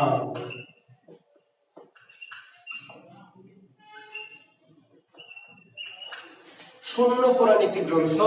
এই শূন্য পুরাণ গ্রন্থে একটি বিশেষ কবিতা বা কবিতাংশ ছিল যেটির নাম ছিল নিরঞ্জনের উষ্মা। উষ্মা, উষ্মা মানে রাগ, ক্ষোভ। উষ্মা মানে কি? রাগ, ক্ষোভ। নিরঞ্জন মানে ঈশ্বর বা স্রষ্টা বা প্রভু। স্রষ্টার রাগ বা প্রভুর রাগ। নিরঞ্জনের উষ্মা। বুঝতে পেরেছেন? তো এখন এটি শূন্য পুরাণেরই একটি বিশেষ কবিতাংশ বা কাব্যাংশ, যেটি রচয়িতাকে রামায় পণ্ডিত। তাহলে শূন্য পুরাণের রচয়িতাকে রামায় পণ্ডিত, নিরঞ্জনের উষ্মা রচয়িতাকে রামায় পণ্ডিত, আর শেখ সুবোধয়ের রচয়িতাকে হলায়ুধ মিশ্র। হলায়ুধ। তাহলে প্রিলিমিনারিতে তো এই জাতীয় প্রশ্ন হবে। রিটেন হয়েছে বললাম যে অন্ধকার যুগের পরিচয় দাও, রামায় পণ্ডিতের পরিচয় দাও, হলায়ুধ মিশ্রের পরিচয় দাও, শূন্য পুরাণের পরিচয় দাও। তখন আপনাকে এই কথাগুলি একসাথে করে রিটেনের প্রস্তুতিটা কি আলাদা কিছু নয়, যে সাহিত্যে যে 30 নম্বরের কোশ্চেন থাকবে এখানে যেমন আলাদা আলাদা করে আমরা বলছি শূন্য পুরাণের রচয়িতাকে রামায় পণ্ডিত, রামায় পণ্ডিত রচিত গ্রন্থ শূন্য পুরাণ। শূন্য পুরাণ কোন যুগের সাহিত্য? অন্ধকার যুগে বলছি না? তাহলে ওই যে রিটেনে আমরা শূন্য পুরাণের পরিচয় দাও বা রামায় পণ্ডিতের পরিচয় দাও, সেইগুলি কথাগুলি আমরা এবার একসাথে লাগাই দেবো, তাহলে হয়ে যাবে। জি। আর এই যে শূন্য পুরাণ বা শেখ সুবোধয়, এই গ্রন্থগুলিকে বলে কি জাতীয় রচনা? কি জাতীয় রচনা? তাহলে বলতে হবে চম্পু কাব্য। কি বলতে হবে? চম্পু কাব্য। জি, খুব মজার। চম্পু কাব্য। শূন্য পুরাণ কি জাতীয় রচনা? শেখ সুবোধয়া কি জাতীয় রচনা? নিরঞ্জন উষ্মা কি জাতীয় রচনা? তো কি জাতীয় রচনার উত্তর কি? চম্পু কাব্য। চম্পু কাব্য। এখন বিশেষ রিটেন পরীক্ষায় চম্পু কাব্য কি? রিটেন পরীক্ষায় চম্পু কাব্য কি? এখন আপনি কিন্তু হা করে যাবেন। বা বাংলা সাহিত্যে দুটি চম্পু কাব্যের উল্লেখ করো। চম্পু কাব্যকে রিটেন যারা পরীক্ষা দিবেন, এই যে প্রশ্ন আসবে, প্রশ্ন দেখে কিন্তু হা হয়ে যাবেন। গতানুগতিক কোশ্চেন কিন্তু আসবে না। যত দিন যাবে তত কোশ্চেন প্যাটার্ন কঠিন হবে। অনেকে স্যার এত কিছু পড়াচ্ছেন, এগুলো পড়ে লাভ কি? এত গভীরে যাচ্ছেন। বুঝতে পারলেন? তার মানে আপনাকে গভীরে যেতে হবে ভাই, কারণ যত দিন যাবে তত কোশ্চেনের প্যাটার্ন কঠিন। এবার যারা এক্সুয়ালি বিসিএস দিয়েছেন, যারা দিয়েছেন তারা নিশ্চয়ই টের পাচ্ছেন। তো যত দিন যাবে 43 আরো করতে, যত দিন যাবে সাহিত্যের কোশ্চেন প্যাটার্ন কিন্তু আরো কঠিন হবে। কাজে আপনাকে কিন্তু প্রস্তুত থাকতে হবে। সেই জন্যই তো আমরা কোর্স করাচ্ছি রে ভাই। গদ বাঁধা বই পুস্তক পড়ে, ফাস্টফুড মার্কা বাজারে প্রচলিত কিছু বই, এইসব বই পড়ে যদি আপনি ক্যাডার হতে পারতেন তাহলে তো আমরা এত কষ্ট করে এত পরিশ্রম করে পড়াতাম না। বুঝতে পারলেন? গদ বাঁধা বই পুস্তক পড়বেন দু একটা, কিন্তু আমাদের ক্লাসগুলি ভালো করে ফলো করতে হবে। আর কিছু বই আমি একটু আপনাদের একটি বই দেখাবো। আমি একটি বই আছে, একটু দেখবেন, যে বাংলা সাহিত্যের ইতিবৃত্ত। আমি বলেছি বাজারে কিছু প্রচলিত বই, প্রফেসর ওরাকল টাইপের বই পড়তে পারবেন, পড়বেন। খারাপ আমি বলছি না, প্রফেসর প্রকাশনের বই বা ওরাকল বই এগুলো ভালো, খারাপ না। কিন্তু আমরা যে মৌলিক বই, কিছু মূল বই যেগুলো ইতিহাস গ্রন্থ, ওকে, এই যে দেখেন, বাংলা সাহিত্যের কি সম্পূর্ণ ইতিহাস, ডক্টর অসিত কুমার বন্দ্যোপাধ্যায়, এই জাতীয় বই সম্ভব হলে পড়বেন। সম্ভব হলে, যাদের সময় আছে বা পড়ার ইচ্ছা আছে, এগুলি মূল ইতিহাস গ্রন্থ বাংলা সাহিত্যের, সম্ভব হলে এই ধরনের বই পড়বেন। একটি বই আছে বাংলা সাহিত্যের ইতিবৃত্ত, ডক্টর আব্দুল হাই আলিয়া হোসেন, ডক্টর আব্দুল হাই আলিয়া হোসেনের খুব গুরুত্বপূর্ণ বই বাংলা সাহিত্যের আধুনিক যুগটাকে পড়ার জন্য। বুঝতে পারলেন? বাংলা সাহিত্যের ইতিবৃত্ত, ডক্টর আব্দুল হাই আলিয়া হোসেন, খুবই চমৎকার বই। এ ধরনের বই চেষ্টা করবেন পড়ার, বা অন্তত একটু পড়বেন। ওকে, জি। বাজারে শুধু প্রচলিত ফাস্টফুড মার্কা বা শুধু ওই বিভিন্ন সালের কোশ্চেন মার্কা বই পড়ে বিশেষ ক্যাডার হওয়া কিন্তু যাবে না। জি, পড়বেন, কিন্তু তার পাশাপাশি এই ধরনের মূল বইগুলি রাখবেন। ডক্টর হুমায়ুন আজাদের লাল নীল দীপাবলি, জি ইনশাল্লাহ। আর আমি যা বলবো, জি আমি যেগুলি বলছি সেগুলি তো অবশ্যই চেষ্টা করব। জি, এই যে একটি বই দেখেন, ডক্টর হুমায়ুন আজাদের খুব ছোট্ট একটি বই, খুব ছোটি টাইপের বই, কিন্তু খুবই গুরুত্বপূর্ণ, খুবই দামি বই। এত ছোট্ট একটি বই যে এত কিছু তথ্য এবং এত দামি, এত গুরুত্বপূর্ণ বই। এই বইটি অন্তত অত মোটা মোটা বই সম্ভব না হলে এই ছোট বইটি অবশ্যই কি রাখবেন। হ্যাঁ, জি জি। আমাদের সৌমিত্র শেখর স্যার, বর্তমান ঢাকা বিশ্ববিদ্যালয়ের বাংলা বিভাগের অধ্যাপক ডক্টর সৌমিত্র শেখর স্যার, ওনার সাহিত্য জিজ্ঞাসা, সেই বইটিও আপনারা সম্ভব হলে রাখবেন। তিনি খুবই গুণী মানুষ, ওনার বইটি রাখবেন আপনারা। জি। আর এই যে আমার একটু কম গুণী মানুষ, ডক্টর জুয়েল কিবরিয়ার এই বাংলা কোষ, এই বইটি আপনাদের অনেকেই নিয়েছেন, যারা এখনো নেননি। জি, এটা একটু কম গুণী মানুষের বই আর কি, আমার লেখা একটি বই। জি, ডক্টর জুয়েল কিবরিয়ার বাংলা কোষ, সম্ভব হলে এই বইটি আপনারা একটু সংগ্রহ করে নেবেন, নিয়ে আপনাদের জন্য আমার স্টাইলটা ফলো করতে বা আমার ক্লাস নোটের মতো আর কি বইটা কাজে লাগবে। জি, তো আমি একটি নাম্বার দিয়েছিলাম এর আগের কোর্সে, আবার একটি নাম্বার দিচ্ছি, যারা সংগ্রহ করতে চান। এটি বাজারে পাওয়া যায় না, কারণ আমি ব্যবসায়িক উদ্দেশ্যে এই বইটি মার্কেটে ছাড়িনি। মানে আপনি নীলক্ষেতে খুঁজবেন বা চট্টগ্রামে, এটা খুঁজে পাওয়া যাবে না, কারণ এটা আমি ব্যবসায়িক উদ্দেশ্যে বইটি বাজারে ছাড়িনি। আমার যারা কাছের স্টুডেন্ট, ক্লোজ স্টুডেন্ট, তাদেরকেই দিই। একটু নাম্বারটা রাখবেন যদি সম্ভব হয়, 01774727712, 01744727712। এই নাম্বারটিতে যোগাযোগ করলে, জি, এই বইটি আপনাদেরকে ওনারা পাঠানোর ব্যবস্থা করবেন। সম্ভব হলে আপনারা এই বইটি কালেক্ট করবেন। জি, তো আমি যেখানে ছিলাম, যে চম্পু কাব্য বলছিলাম। আর আরেকটা কথা বলি, যে আমি ক্লাসে যা পড়াবো ইনশাল্লাহ চেষ্টা করবো ভাই, আমি চেষ্টা করবো শিক্ষার্থীরা, আমি বলেছি আমাকে বিশ্বাস রাখবেন, আমার উপর আস্থা রাখবেন। আমি প্রাণ দিয়ে আপনাদেরকে সর্বোচ্চ পড়ানোর চেষ্টা করব। আমি চেষ্টা করবো যে আমার ক্লাস থেকে যেন আপনি সকল পরীক্ষায়, শুধু বিশেষ না, বাংলাদেশে যত রকম পরীক্ষা দিবেন আপনি, বাংলাদেশের সকল পরীক্ষা আমার ক্লাস লেকচার থেকে, আমার ক্লাসের আলোচনা থেকে আপনি কমন পাবেন। বুঝতে পারছেন? জি, ইনশাল্লাহ সেই চেষ্টা আমি করবো ভাই। আমি আমার যে আলোচনা চেষ্টা করবো, আমার ক্লাসের মধ্য থেকেই, আমার ক্লাসের আলোচনা থেকে, হ্যান্ডনোট থেকে বাংলাদেশের সকল পরীক্ষায় সকল প্রশ্ন ইনশাল্লাহ কমন পাবেন, সেই চেষ্টা আমি করব। আপনাদের সহযোগিতা পেলে, আপনাদের যদি ভালোবাসা পাই, আমি চেষ্টা করবো আপনারা আমার সঙ্গে জি থাকবেন। আমি একটু বলে আজকে আর খুব বেশি আগাবো না, আমাদের 10:30 বেজে গেছে। আমি আর একটু কথা বলে শেষ করব। অধৈর্য হবে না, কারণ আমাদের কোনো তাড়াহুড়া নাই। এবারের কোর্সটা, আমরা ব্যাকরণ কোর্সটাতে একটু তাড়াহুড়া ছিল, তো যেহেতু আমরা 41 আগে শেষ করবো, 43 আমাদের অনেক সময় পাবো আমরা, কাজে আমরা খুব তাড়াহুড়া করে কোর্স শেষ করবো না। আর ক্লাস শনি সোম বুধ, যারা রুটিন জানতে চেয়েছেন সবার জন্য বলছি, শনি সোম বুধ রাত 9টা 15 মিনিট, শনি সোম বুধ রাত 9টা 15 মিনিট। জি, তো চম্পু কাব্য কি? খুব সিম্পল উত্তর, যে অন্ধকার যুগে গদ্য পদ্য মিশ্রিত, গদ্যে পদ্যে মিশ্রিত সাহিত্যকে বলা হয় চম্পু কাব্য। গদ্যে পদ্যে মিশ্রিত, বুঝতে পারলেন? গদ্য এবং পদ্য মিশ্রিত যে সাহিত্য, সেই সাহিত্যকে বলা হয় বাংলা সাহিত্য চম্পু কাব্য। তার মানে যে শূন্য পুরাণ শেখ সুবোধা, এটা শুধু কবিতাও না, এটা শুধু গদ্যও না, কবিতা এবং গদ্যের মিশ্রণে এক ধরনের মিশ্র সাহিত্য, মাঝে মাঝে গদ্য মাঝে মাঝে পদ্য, ঠিক আছে। তাহলে গদ্য পদ্যে মিশ্রিত বিশেষ সাহিত্যকে বলা হয় চম্পু কাব্য। তাহলে চম্পু কাব্যের নিদর্শন যদি জিজ্ঞেস করে যে বাংলা সাহিত্যে চম্পু কাব্যের কি উল্লেখ করব, উদাহরণ দাও, তাহলে এই যে শূন্য পুরাণ, শেখ শুভোদয়, এটি বাংলা সাহিত্যের কি চম্পু কাব্য। জি।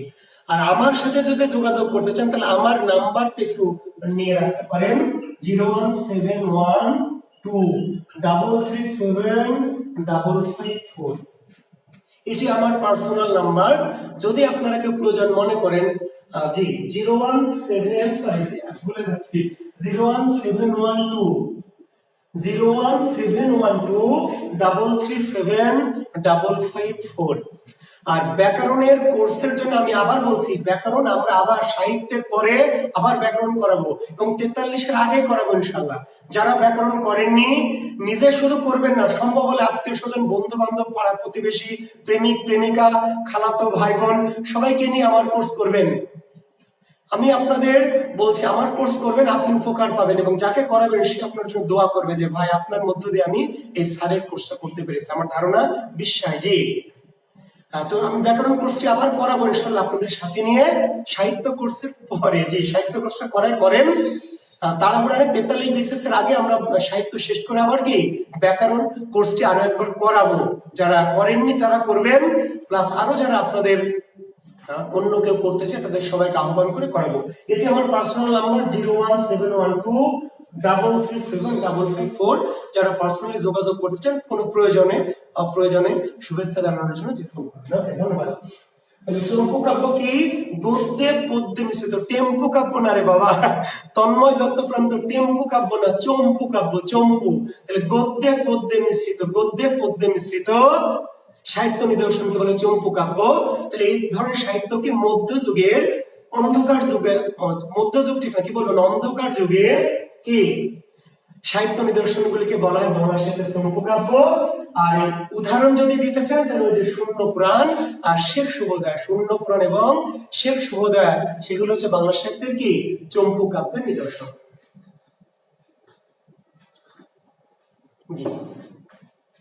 তাহলে আমরা মোটামুটি এই অন্ধকার যুগে, আপনি একটি প্রশ্ন একটু উত্তর দিয়ে শেষ করবো যে চম্পু কাব্য, আচ্ছা বাংলা কোষ্ঠী ও কুরিয়ার সহ 250 টাকা, কুরিয়ার সহ, জি কুরিয়ারের খরচ 250 টাকা, বইটির দাম মূলত 220-30 টাকা বা 210-20 টাকা, কিন্তু কুরিয়ার খরচ সহ 250 টাকার মতো রাখবে আর কি। একটি কথা বলে শেষ করবে যে একজন বলেছে অন্ধকার যুগে কেন স্যার উল্লেখযোগ্য সাহিত্য কেন রচনা হলো, কি কারণ? অন্ধকার যুগে উল্লেখযোগ্য সাহিত্য কেন রচিত হয়নি এর কারণটা বলে আমি আজকে ক্লাস শেষ করব। কেন রচিত হয়নি স্যার, কারণ কি, কেন? যেখানে প্রাচীন যুগে চর্যাপদের মতো তো দামি সাহিত্য রচিত হয়েছে, প্রাচীন যুগে 650-1200 সালের মধ্যে চর্যাপদ, বাংলা ভাষা অনেক দামি গুরুত্বপূর্ণ সাহিত্য লেখা হলো। সেই ক্ষেত্রে হঠাৎ করে কি এমন হলো? অন্ধকার যুগের প্রথম নিদর্শন বলেছি তো ভাই, শূন্য পুরাণ। অন্ধকার যুগের প্রথম নিদর্শন বাংলা সাহিত্যে শূন্য পুরাণ, আর অন্য ভাষায় লেখা হয়েছে প্রাকৃত পঙ্গল, লেখা হয়েছে অন্য ভাষায়। অন্ধকার যুগে অন্য ভাষায় প্রাকৃত পঙ্গল নামে একটি গ্রন্থ, প্রাকৃত পঙ্গল। অন্ধকার যুগের সাহিত্য, বুঝতে পারলেন, কিন্তু বাংলা ভাষায় না, প্রাকৃত ভাষায় লেখা প্রাকৃত পঙ্গল।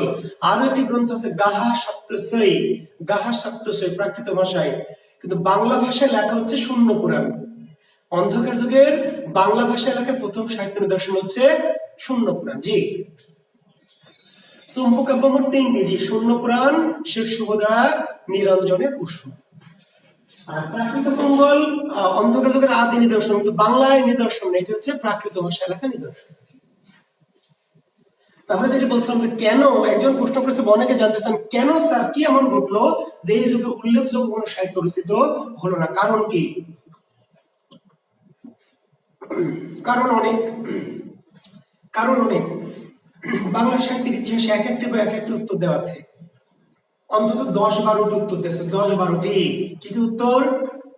কেউ বলেছে বক্তের খিলজির বাংলা বিজয়, কেউ বলেছে মুসলিম শাসনের শুরু, কেউ বলেছে মুসলমানদের কি গৌড় আক্রমণ, কেউ বলছে লক্ষণ সেনের পতন, কেউ বললো লক্ষণ সেনের পরাজয়, কেউ বলছে হিন্দু শাসনের অবসান, কেউ বলছে সেন বংশের পতন, কেউ বলছে রাজনৈতিক অস্থিরতা, কেউ বলছে রাজনৈতিক উত্থান পতন, মেলা কিছু বলেছে, অনেক কিছু।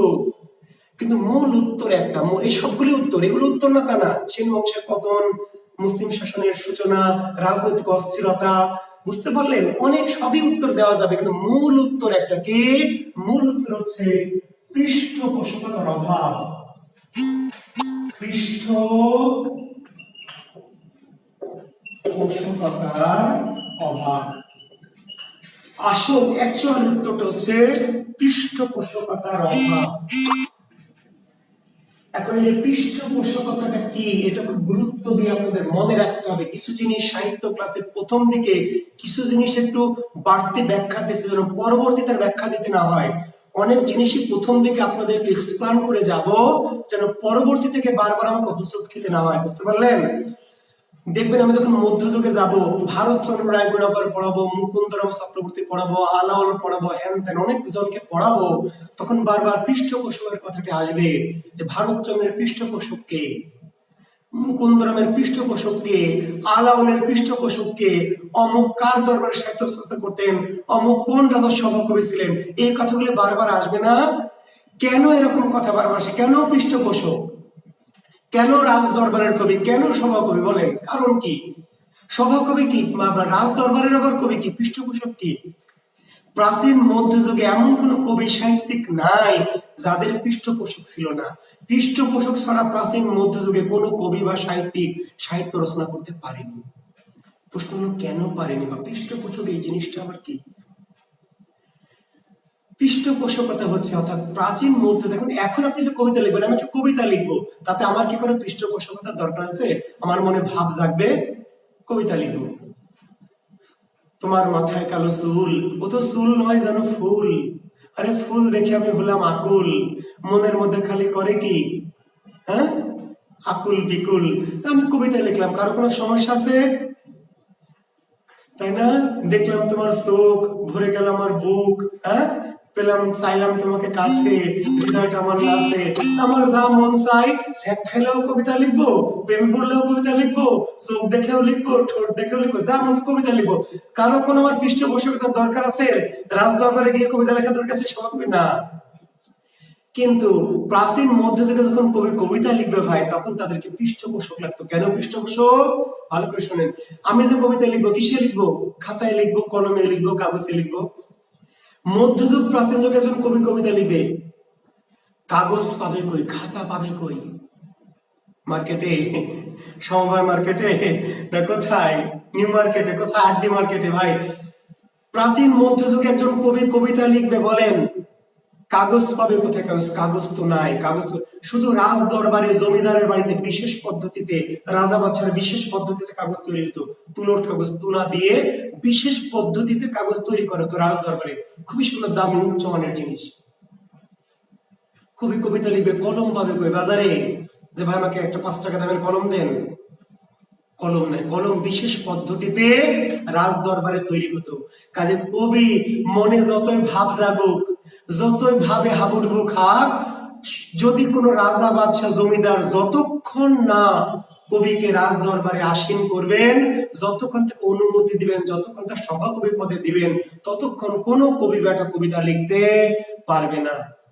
কারণ ভাব প্রকাশ করতে হলে কাগজ কলম না। কাগজ কলম কোথায় আছে? শুধু রাজ দরবারে। কাজে প্রাচীন মধ্যযুগে যত কবি সাহিত্যিক ভাই পড়াবো, আলাওল থেকে শুরু করে শাহ মোহাম্মদ সগীর, ঈশ্বরচন্দ্র শাহ মোহাম্মদ সগীর, আলাওল, দৌলত কাজী, তাই না, ভারতচন্দ্র রায়গুণাকর, মুকুন্দরাম চক্রবর্তী, যাদের কথাগুলো সবারই কিন্তু কি পৃষ্ঠপোষকের কথা বারবার আসবে। বুঝতে পারলেন? ক্লিয়ার কথাটি? কাজে পৃষ্ঠপোষক মানে হলো যে কবিকে যিনি কি করবেন, তার রাজ দরবারে বা সভায় আসন দিবেন, এবং কবি তখন কবিতা লিখবেন।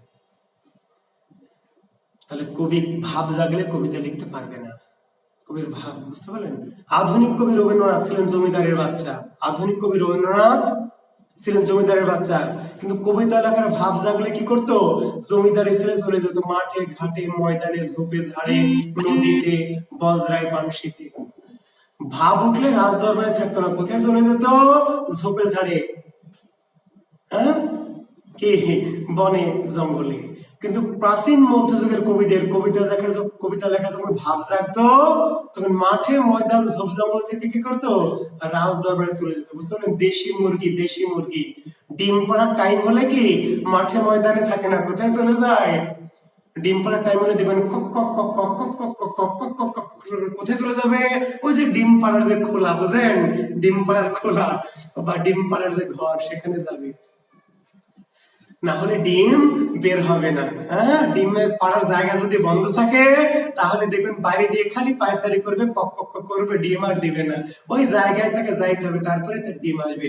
তো ওই প্রাচীন মধ্যযুগের কবিদের কবিতা লেখার ভাব যখন জাগতো, যেখানেই জাগুক তারা কি করতো, সেখান থেকে ওই যে কবিদের ওই যে সভায় চলে যেত। সভা, রাজ দরবারে কবিদের বসার একটা জায়গা ছিল, সভা কবির আসন। সেইখানে গিয়ে বসতে, এবার কাগজ দেওয়া হতো, কলম দেওয়া হতো, এবার কবি কবিতা লিখতেন। বুঝতে পেরেছেন? যে শিক্ষার্থী বন্ধুরা, কাজে এই যে আমাদের পৃষ্ঠপোষকতার কথা বলেন। এখন দেখেন কেন এখন অনেকে বলছেন বক্তার খালজির আগমনের ফলে কেন কবিতা লেখা বন্ধ থাকলো। এই জন্য, আসলে মুসলমান ছিলেন এই জন্য না ভাই, মুসলমান ছিলেন এই জন্য কবিতা লেখা বন্ধ ছিল না। খুব সিম্পল একটা কথা, যে বক্তার খালজির ভাষা তো বাংলা না, বক্তার খালজির ভাষা ছিল কি তুর্কি। তিনি ছিলেন তুর্কিস্তানের মানুষ, তার ভাষা ছিল তুর্কি। এখন বক্তার খালজির যে ভাষা ছিল তুর্কি, তো তিনি কেন বাংলা ভাষার সাহিত্য চর্চা করার জন্য কাগজ কলম দিবেন? বক্তার খালজি বলে দিল, বেটা তোরা যদি সাহিত্য রচনা করতে চাস তাহলে তুর্কি ভাষায় কর, যত কাগজ কলম লাগে দিব। তুর্কি ভাষা যদি না পারিস তাহলে আরবি ফার্সি ভাষায় কর, তা দেব। বাংলা হাংলা ভাষায় সাহিত্য চর্চা করার জন্য এত দামি কাগজ কলম দেওয়া যাবে না। কারণ মুসলমান শাসকদের কাছে বাংলা ভাষা ছিল একটু অবজ্ঞার ভাষা। কেন ছিল তার কারণটা অন্যভাবে নেবেন। আবার বলছি, কোন ক্ষুদ্র সংকীর্ণ মন দিয়ে সাহিত্য ক্লাস করবেন না ভাই। মুসলমান শাসকরা বাংলা ভাষাকে পছন্দ করতেন না। কেন করতেন? সিম্পল ইকুয়েশন, প্রাচীন ভারতের যে ভাষা বাংলা, প্রাকৃত থেকে যার জন্ম, বা সংস্কৃত ভাষা যে বাংলা, মনে করা হতো এটি হিন্দুদের ভাষা, হিন্দুয়ানি ভাষা। কাজে মুসলমান শাসকরা বাংলা ভাষা খুব বেশি, আর 2-3 মিনিট ক্লাস হবে, জি খুব বেশি পছন্দ করতো না। 1952 সালে কেন বাংলা ভাষাকে রাষ্ট্রভাষা করতে চাওয়া হয়নি? কেন বলেন তো? তার উত্তর তো এটি, খুবই সিম্পল। কারণ পাকিস্তান নামক যে রাষ্ট্রটি জন্ম হয়েছে ধর্মের ভিত্তিতে, হিন্দুদের জন্য হিন্দুস্তান। ভালো করে শুনবেন কথাটি, শেষ করবে এই গুরুত্বপূর্ণ কথাটি বলে। আবার বলছে, সাহিত্যের ক্লাস করতে হলে মনটাকে একটু বড় করে নিয়ে আসবেন। কোনো সংকীর্ণ, কোনো অনুদার মানুষ সাহিত্যের ক্লাস করবেন না, তাতে আপনি কিন্তু আমার ক্লাসকে অন্যদিকে নিয়ে যাবেন। আমার ক্লাসে কোনো রাজনৈতিক, কোনো ধর্মীয় কোনো কথাবার্তা থাকবে না। কিন্তু আপনি মনে করতে পারেন, এ মনে করলে বুঝবেন এটা আপনাকে নিচ হতে, আপনার ছোট লোকই মন। বুঝতে পারলেন? আমাদের ভারতবর্ষটা ভাগ হলো দুটো ধর্মের ভিত্তিতে, হিন্দুদের জন্য হিন্দুস্তান, আর মুসলমানদের জন্য কি পাকিস্তান, পাক পবিত্রদের জন্য পাকিস্তান। ভালো করে শুনবেন, হিন্দুদের জন্য হিন্দুস্তান, হিন্দু বেটা যারা তাদের হিন্দুস্তান, আর মুসলমান তাদের রাষ্ট্র আলাদা করে নিল। পাক পবিত্র মানে মুসলমান, তাদের পাক পবিত্র মুসলমানদের রাষ্ট্র কি পাকিস্তান। তো এই একটি পাক পবিত্র মুসলমান রাষ্ট্রের যেটা ভাষা, সেটি কোনো হিন্দুয়ানি বাংলা ভাষা হতে পারে না। মুসলমান শাসকরা মনে করতো যে বাংলা ভাষা হিন্দুয়ানি ভাষা। কেন? সংস্কৃত ভাষা থেকে বাংলার জন্ম, যদিও পরবর্তীতে প্রমাণ হয়েছে সংস্কৃত থেকে নয়, কিন্তু ওই সময় মনে করা হতো বাংলার জন্ম কোথায় ছিল, কোথা থেকে হয়েছে বাংলার জন্ম। আজ থেকে 20-30 বছর আগে মনে করা হতো বাংলা ভাষার জন্ম হয়েছে কোথা থেকে, সংস্কৃত থেকে। আর এই সংস্কৃত কাদের ভাষা? বেদের ভাষা, ঋগ্বেদ, সামবেদ, যজুর্বেদ, অথর্ববেদের ভাষা, রামায়ণের ভাষা, মহাভারতের ভাষা। যেই ভাষায় রামায়ণ, মহাভারত, ঋগ, সাম, যজু, অথর্ববেদ লেখা হয়েছে, সেটি হিন্দুদের হিন্দুয়ানি ভাষা। এই ভাষা থেকে বাংলার জন্ম। এইরকম হিন্দুয়ানি একটি ভাষা ইসলামী স্টেট তথা মুসলিম রাষ্ট্রের, পাক পবিত্র মুসলমান রাষ্ট্রের ভাষা হতে পারে না। কাভি নেই, কখনোই না। পাক পবিত্র মুসলমান রাষ্ট্রের ভাষা কি হবে? আরবি হবে, ফার্সি হবে, কমপক্ষে উর্দু হবে, কমপক্ষে। কেন? উর্দুর চেহারা, সাইজটা অনেকটা কি আরবির মতো।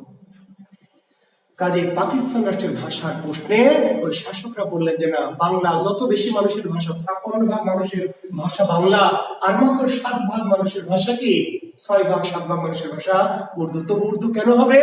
ইসলামী স্টেটের ভাষা কি বাংলা হাংলা হবে না। তো কাজে এটি কিন্তু ছিল কি কারণ, এবং এটি শুধু এই 52 ভাষা আন্দোলন এবং ওই যে যত মুসলমান শাসক, কাজে ইখতিয়ারউদ্দিন বখতিয়ার যে মুসলমান, যে তিনি মনে করলেন সংস্কৃত ভাষা যে বাংলা হিন্দুয়ানি ভাষা, এই ভাষা রচনা করার জন্য, চর্চা করার জন্য পৃষ্ঠপোষকতা দেওয়া যাবে, তিনি দেবেন। খাতা কলম কি কম দামের ভাই, অনেক দামি কাগজ কলমের দাম, অনেক দামি পদ্ধতি, অনেক দামি কাগজ কলম, যে দামি কাগজ কলম বাংলা ভাষা চর্চা করার জন্য কি দেওয়া যাবে না বেটারা। চাইলে আরবি ভাষা লেখ, ফার্সি ভাষা লেখ, তুর্কি ভাষা লেখ, যত কাগজ কলম লাগে দিব। বুঝতে পারলেন ভাই? এত ভালোবাসা দিলে কেমনে ক্লাস নিব? হাজার হাজার ভালোবাসা উঠতেছে, এত হাজার হাজার লক্ষ লক্ষ ভালোবাসা দিলে আমি তো আবেগে আপ্লুত হয়ে যাবো, আকাশ উড়ে যাবো ভাইরা। জি, সাহিত্য জেনে বুঝে করবো। কি প্রতিশ্রুতি দিয়েছি না, কথা দিয়েছি না? আমরা কি কোনো ভুয়া প্রতিশ্রুতি দিয়েছি? ব্যাকরণের কোর্সে করিয়েছি, একটি কথা বানিয়ে বলেছি, বাড়িয়ে বলেছি না। সাহিত্য ক্লাস, আবার বলছি, ক্লাস যখন করবেন, প্রত্যেকটা ক্লাস যদি করেন, বাংলা সাহিত্য বিশ্ববিদ্যালয়ের টিচারদের সাথে আপনি ভালো না জানেন, তাহলে আমি কোর্সের টাকা ফেরত দিয়ে দিব।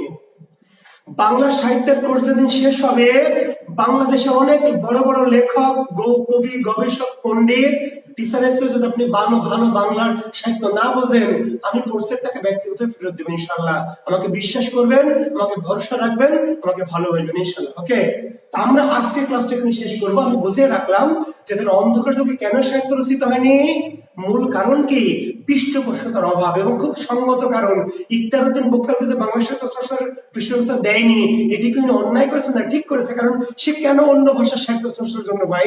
তার ভাষা তো বাংলা না, তার ভাষা তো তুর্কি, যে সে কেন আপনার ভাষার জন্য সাহিত্য চর্চা করার জন্য এত দামি কাগজ কলম খরচ করবে? বোঝা গেছে কথাটি পরিষ্কার? জি, তিনি পৃষ্ঠপোষকতা দেননি, তিনি কোনো বাংলা সভাকবি নিয়োগ দেননি। তিনি বাংলা সাহিত্য অল্প কিছু ধ্বংস করেছেন, এমনও পাওয়া যায়, জানি না কতটুকু সত্য। তো সেটি খুব স্বাভাবিক, কারণ তিনি বাংলা ভাষাকে মনে করতেন কি হিন্দুয়ানি ভাষা, হিন্দুদের ভাষা। জি, কাজেই তিনি পৃষ্ঠপোষকতা দেননি বিধায় বাংলা ভাষায় উল্লেখযোগ্য বা গুরুত্বপূর্ণ কোনো সাহিত্য রচিত হতে পারেনি। তারপরে দু একজন কবি, ওই যে রামায় পণ্ডিতের মতো বা হলয় দিনেশের মতো দু একজন কবি কি করলেন, নিজেরা তাল পাতায় কিংবা গাছের ছালে কিংবা দেওয়ালের গায়ে এই ধরনের কবিতা, ছোটখাটো মানের, উল্লেখযোগ্য না, কম গুরুত্বপূর্ণ ছোট মানের কিছু সাহিত্য রচনা করলেন, যেগুলো শূন্য পুরাণ বা শেখ সঙ্গীত। বুঝতে পারলেন? এগুলো গুরুত্বপূর্ণ কেননা এগুলো সাইজে ছোট, এবং কি এগুলো তেমন কোনো গুরুত্ববহ বাংলা সাহিত্য নয়। আর না, আমারে আর 500 টাকা দেওয়া লাগবে না ভাই, আমাকে কিছু দিতে হবে না। জাকির বিসিএসে যেটা দিয়েছেন সেখান থেকে ওরা আমাকে কিছু পারিশ্রমিক দিবে। জি, জাকির বিসিএসে আপনারা যে টাকাটা দিয়েছেন সেখান থেকে আমি ওখান থেকে অনারিয়াম পাবো, আপনাদের আলাদা করে দিতে হবে। জি, তো ধন্যবাদ। আজকের ক্লাস শেষ করছি। আগামী দিন আমরা যুব বিভাগ পড়াবো। কি পড়াবো? আগামী আমাদের সোমবারে রাত 9টা 15 আমি আবার ক্লাসে আসবো। কি এসে আমি বাংলার সাথে যুগ বিভাগ একটু অংশ আছে, আমরা পড়াবো। তো সে পর্যন্ত ভালো থাকবেন, পড়াশোনা করবেন। জি, আর জ্ঞানের অন্বেষণ করবেন, জীবনে একটু পরিবর্তন হওয়ার চেষ্টা করেন, জীবনে ভালো কিছু করার চেষ্টা করেন। যে একটু লেগে থাকেন, একটু পড়াশোনা করেন, নিজেকে একটু যোগ্য করেন ভাই, আর স্রষ্টার উপর ভরসা রাখেন, ইনশাল্লাহ একটা ভালো কিছু হবে। আপনার জীবনে ভালো কিছু অপেক্ষা করছে। একটু কয়েকটা দিন একটু কষ্ট করেন। আর যেহেতু সারা দেশে লকডাউন শুরু হয়েছে, করোনার প্রকোপটা বাড়ছে, একটু সাবধানে থাকবেন। পারতপক্ষে বাইরে বের হবেন না ভাই। নিজের জীবনটা আগে, নিজের জীবনকে ভালোবাসবেন, নিজের পরিবারকে ভালোবাসবেন, বাবা মাকে ভালোবাসবেন, আমাদেরকে ভালোবাসবেন, আমাদের সাথে থাকবেন। ভালো থাকেন, সুস্থ থাকেন। আগামী দিন সোমবার রাত 9টা 15 আবার দেখা হবে ইনশাল্লাহ। শুভরাত্রি। আর আপনারা দয়া করে একটু আমার কথা প্রচার করবেন। আমাকে যদি ভালো লাগে, আমার ক্লাস যদি ভালো লাগে, বন্ধু বান্ধব যারা, জ্ঞান বিতরণ করলে কোনো হিংসা করবেন না, বন্ধুরা শিখুক না, সবার কাছে একটু প্রচার করবেন। বাংলা কোর্সে আমরা আরো 2 একদিন ভর্তি নিব। জি, যারা বন্ধু বান্ধব আছে, যারা আপনাদের সমমনা সমবয়সী আছে, সবার কাছে, নিজেদের ফেসবুকে হোক বা নিজেদের গ্রুপে হোক, নিজেদের বন্ধু বান্ধবের কাছে একটু আমার কথাটি প্রচার করবেন যে জুয়েল কিবরিয়া স্যার বাংলা সাহিত্য কোর্স করাচ্ছে 500 টাকার বিনিময়ে। এটি নিশ্চয় ক্ষতি হবে না, 500 টাকা দিয়ে নিশ্চয় তারা কেউ ঠকবে না, তাই না? যে উপকৃত হবে, এটুকু প্রচার করবেন। যদি আমি ছড়িয়ে যাই আপনাদের মাঝে, যদি একটু আমি একটু হাইলাইটেড হই, সারা বিশ্বে একটু পরিস্থিতি পাই, বাংলাদেশে একটু পরিস্থিতি পাই। পরিস্থিতি পাওয়া তো আমার উচিত, তাই না? কত অগামগা পরিস্থিতি পেয়ে যাচ্ছে। তো আমি তো ইনশাল্লাহ আপনাদেরকে চেষ্টা করছি আমার মাঝে কিছু জ্ঞান প্রতিভা দিয়ে আপনাদেরকে বিকশিত করতে, তাই না? কাজে আমি যদি একটু ছড়িয়ে যাই, মানুষের মাঝে স্থান পাই, দেশের মধ্যে যদি একটু ছড়াতে পারি, তা আপনাদেরও ভালো লাগবে, আমার ভালো লাগবে, তাই না? জি। আমার তো কোনো বিজ্ঞাপনী প্রচার সংস্থা নেই, আপনারা আমার কথা বলবেন। জি, ভালো থাকবেন, শুভকামনা সবার জন্য। আল্লাহ হাফেজ, শুভরাত্রি।